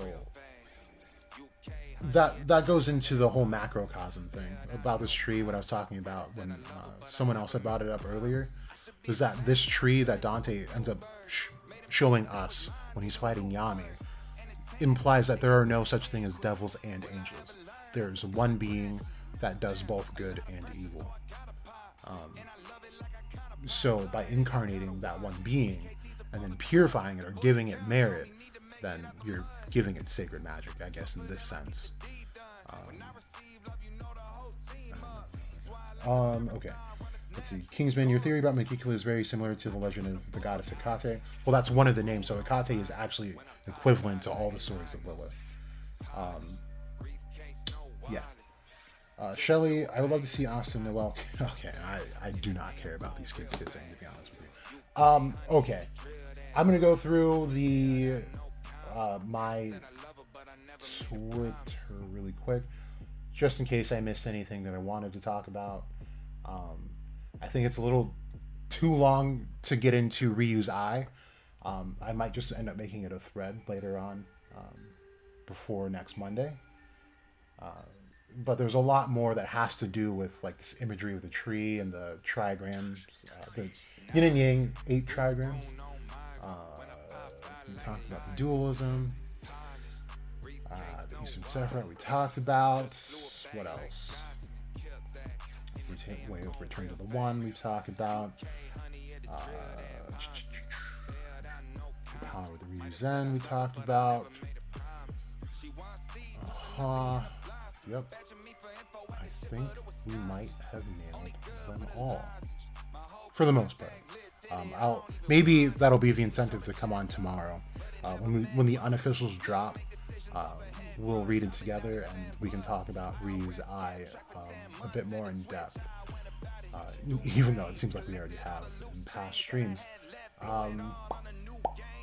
What was this about? Hold up.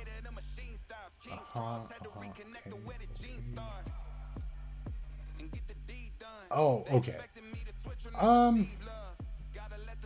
I guess we could make that the last point that we talk about right now. So, yeah, I think that was it. Okay. So, currently, my thoughts right now about Lucius is that no matter how much I love this guy and his character and everything he stands for, I think that he's nothing more than a pawn. And I think a pawn is it's just not the right terminology. If we're talking about a chess set, he's probably like the bishop, right? He's got more freedom than the rest of them do and much more ability. However, he's not the king or queen.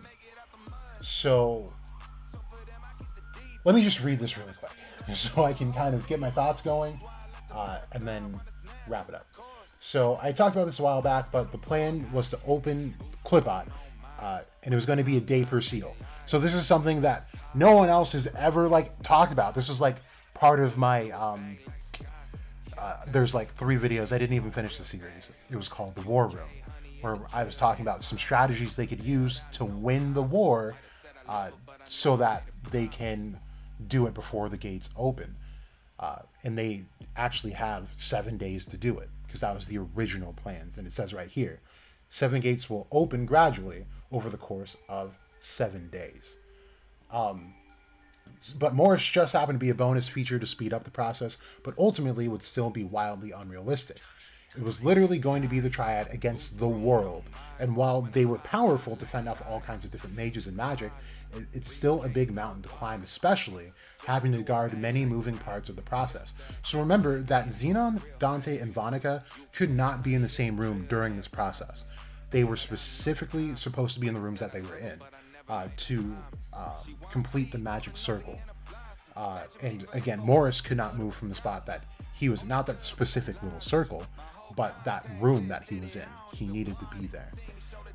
So that also plays a factor. They can't just team up with each other. And we also saw that Dante was still limited and could have won this whole war if he threw 1 or 2 singularities, but he didn't because he couldn't. So now, and we can't even say that the Devils would have helped them out, because Nolith almost destroyed the plan in a single sweep. They didn't even care about the plan whatsoever. This is why we see that. Then there's Adremelech, who aligned himself with Lucifero. Surely he would have stepped in to help, but I can't imagine he could fend off the crew Lucifero was facing successfully. He was smart not to butt in at all. So now here's the deal. The Devils won out, obviously. First round was a bust, even though it sounded like they came pretty close. But Lucius is quite literally their get-out-of-jail-free card. With the ability to incarnate their souls, they are able to be free of Clipot, sort of. Now it's a matter of when to pull the carpet from underneath his feet. When all is said and done, Beelzebub has his name written all over the place. He deals destruction to the world via tyrants. This is literally written in his lore. The Triad and Lucius are the most tyrannical characters we have seen, plus Morris.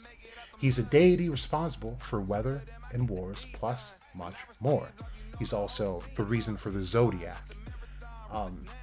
I feel like I always say this, but Zagrid, a scrub devil, concocted a fairly well thought out plan to manifest in the physical realm.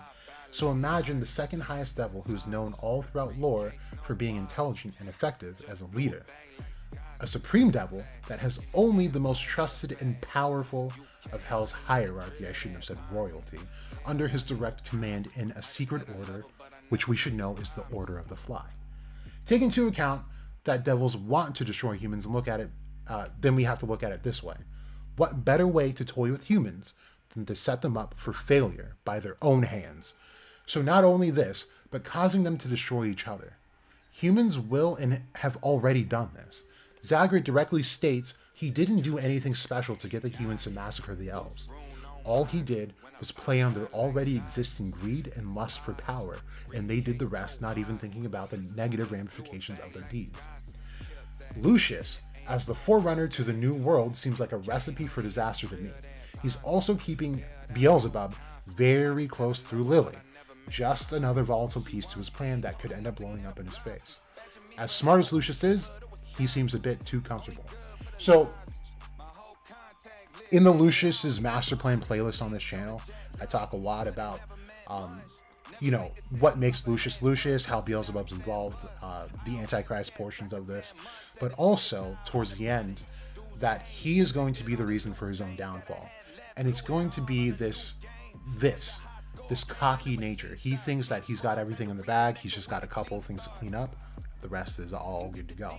However, by not finishing off Asta himself, was a cocky move, which is going to end up, blowing up in his face right there. Then we have him incarnating a devil like Beelzebub, who is now the reigning ruler of hell, if we're not including Lucius, and has really always been, in lore even, the reigning ruler of hell, and has been noted as nothing but intelligent in every aspect, especially politically. And when it comes to war, he is still very strategic. So the fact that Lucius is keeping Beelzebub close like that, then he has a guy like Morris, who has modification magic, who could probably undo the effects of his soul magic that he just casted upon Morris with his modification magic, and also maybe even take it to greater heights. He's already doing himself a disservice. Then we have the devil Adremelech, who is the grand priest of the Order of the Fly, which means he's highly trusted by Beelzebub. And Adremelech has seemed to have won most of Lucius's trust, so that he doesn't have to keep a direct eye on Adremelech and just trust him to go out into the world freely and do his bidding. But when it comes down to it, this mark on his forehead, if not, I do think, myself personally, I think that mark is indicative of him having a contract with Adremelech. So I don't see Lucius making the smartest decisions here. Then we have to consider that he's keeping the Triad barely alive, in some sort of just like, I don't know, some type of like catatonic state, if you will, to prevent them from dying so that he can use their power to his benefit. As far as they were concerned, it seemed that they were a part of the new world, but not in the way that they're being used now. And I'm sure they wouldn't even appreciate that. So imagine they do get out. I don't see a lot of the Triad, maybe with the exception of Vonica. I don't see Xenon especially aligning himself with Lucius. In fact, he was already against Lucius from the get, and ended up going back out of weakness. Dante holds himself to a high esteem, so to be treated as a pawn, as a worthless pawn at that, and to not be respected in a way that he thinks he should, I don't see him taking kindly to Lucius should they get out either. So I do see potential allies out of them. So in the end, I think this whole plan will fall apart, but to the benefit of Beelzebub, who works for Lucifer. Now, while Beelzebub is said to be the leader of the Order of the Fly, he is, I think it's more accurate to say he's the face. And the actual leader is Lucifer. However, Lucifer does not say like, hey, you go there, you do this, you do that. Because Lucifer is not there anymore. And not to keep strumming the same string I've been stringing for like 2 years now. But Beelzebub opens a portal for Lucifer to travel outside of the realm of hell into chaos, which is where God exists and is able to create everything that he's created. So Lucifer is now a dark god. He's the antithesis of the Ein Safar, the limitless light. So Lucifer, for all intents and purposes, is the limitless void. And void in Buddhism is good. It's enlightenment. This is why the left-hand path pushes that you go towards the left-hand path. It's because it's through that left-hand path that you acknowledge both good and evil, and at the end become one with yourself while acknowledging that there is no good and evil. But anyway, I think we will end up finding out that maybe either, I always say and or, so Asta and or Liebe, maybe Yuno could fit in here somehow, would end up being Lucifer. And that's kind of that. But while I was talking about that, I did want to go back. I think it was Kingsman who brought up why I think Zag is connected to Hino. And I brought up how the way he was going to possess Licht was different from how these other devils are operating. Even when he manifested his body, he used literal matter to manifest the body instead of just walking out of like a portal, right? So look at what Lucius is doing. And something I've been saying for a little bit now is that I think that with his soul magic, he would have the power of transmigration. And that's important in Buddhism and the paths of enlightenment, with the 6 paths of reincarnation, that with soul the transmigration of a soul leads to a lower or higher realm of being. So if he's able to do that, he can definitely move bodies. So I don't think he's confined to this one in particular. But this one is, of course, much more appealing just because he's able to use time magic. But it's not efficient because he has to switch between grimoires. But I feel like I'm ending every stream lately with this. If he goes into Yuno's body, that's the efficiency that he needs. So now he can use his soul magic along with the magic that Yuno has, and maybe even time magic itself, since the soul is connected to his. So he would ultimately end up having 4 grimoires and 4 attributes, which sounds crazy, but this is something. Let's see if I have it still. This is something I've been cooking for a minute. We're ready. We've been ready. So this was sheesh. It's a long time ago, but this was the whole point of this thumbnail. And he's going to be the Grand Grimoire wielder. But yeah, I think I mentioned it in the stream that I used it on. But we'll see. We'll see how it works out. I'm just curious when that was made. I would just like to know how far back that was. But anyway, I'll read the rest of you guys' chat.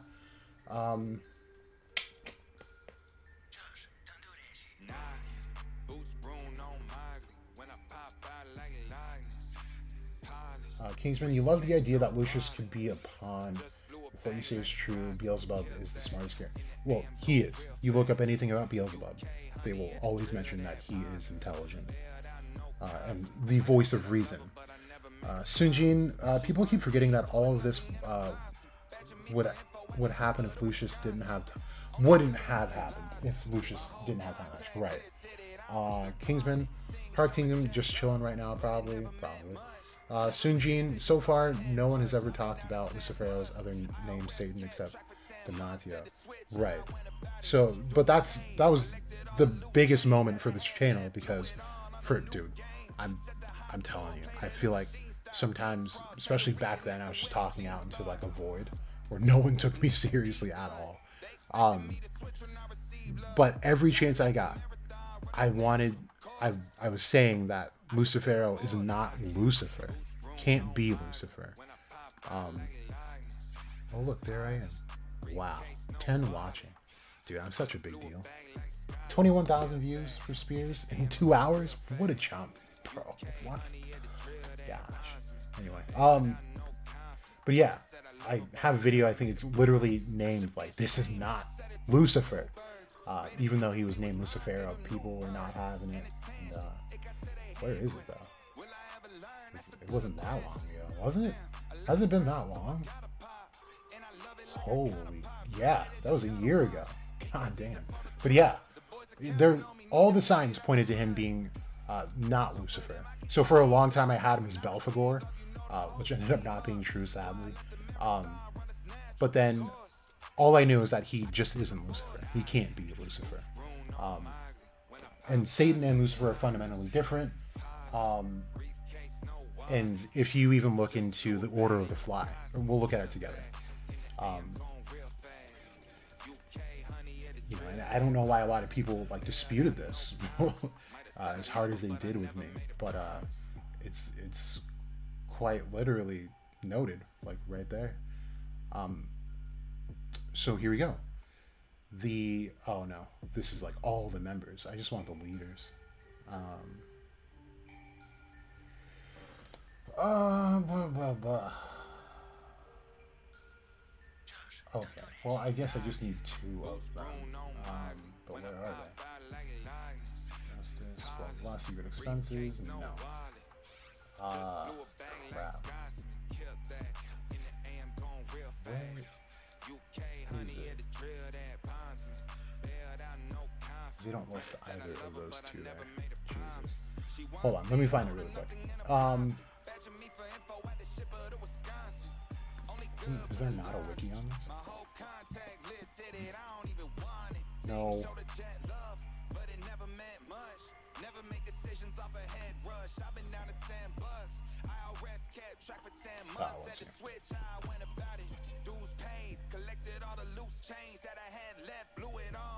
Okay. Oh no, it's not there. Dude, what in the world is going on right now? Why can't I just find the list of the members?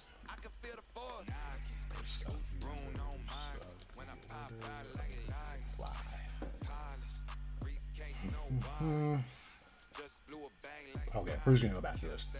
Anyway, it's actually said in 2 places, but the Order of the Fly, it says, let's just skip to where it says Lucifer. Okay, seeing that Beelzebub is Lucifer's most trusted advisor and his intellectual equal, the Morning Star appointed him with handling the bureaucratical workings of Hell's hierarchy. Moreover, information given to Beelzebub by a highly esteemed and placed member in both the court and Hell's royal hierarchy regarding an issue with how a demon is running a region in one of the circles, the rapid decline of resources due to excessive use of said resources, or more so, demons requesting permission over the jurisdiction of the claimed region is to be transferred over to Lucifer or Satan and await their final word. So it says right there, Lucifer or Satan, 2 different beings. Now another place they say this in, the 7 deadly sins. Not the anime. Don't bring up the anime. Okay, here we go. So here they talk about, there we go. So do we just have the list of them? Let's see. Well, we know Belphegor Sloth. Beelzebub is Gluttony. Lilith is Lust, or Asmodeus is Lust.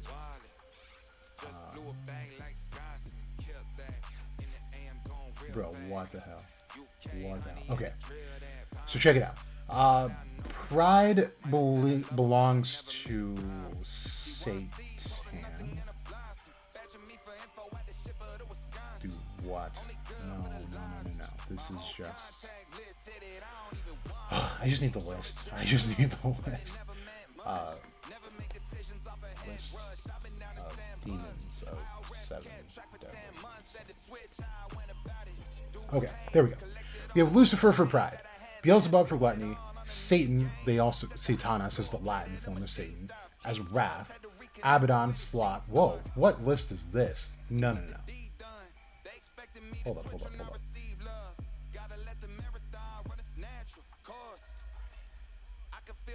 They had it, but they don't mention Leviathan, and they have Mammon there. Oh, that's a weird list. That's a really weird list.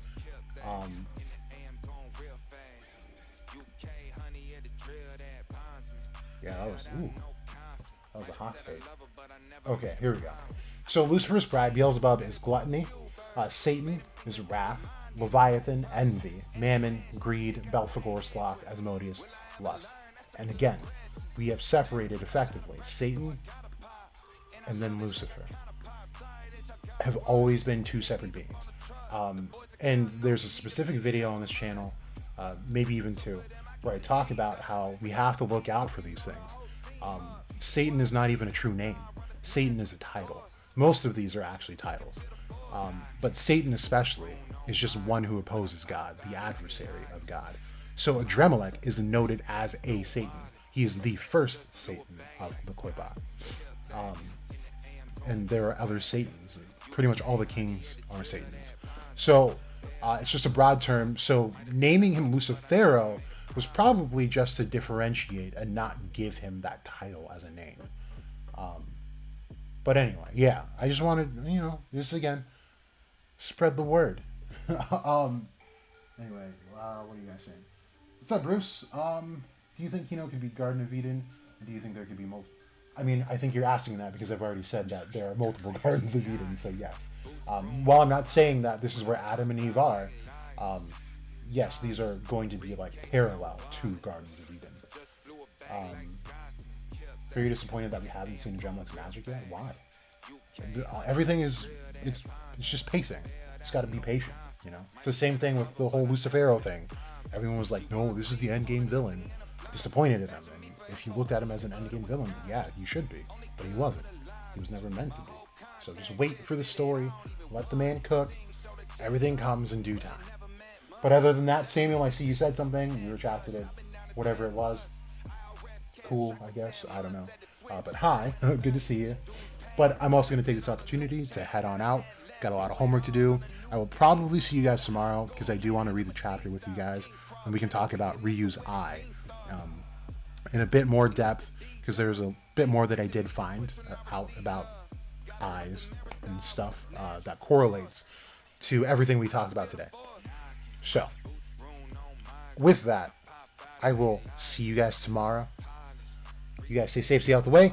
Have a great rest of your day or night. I don't know what it's like on parts of the world.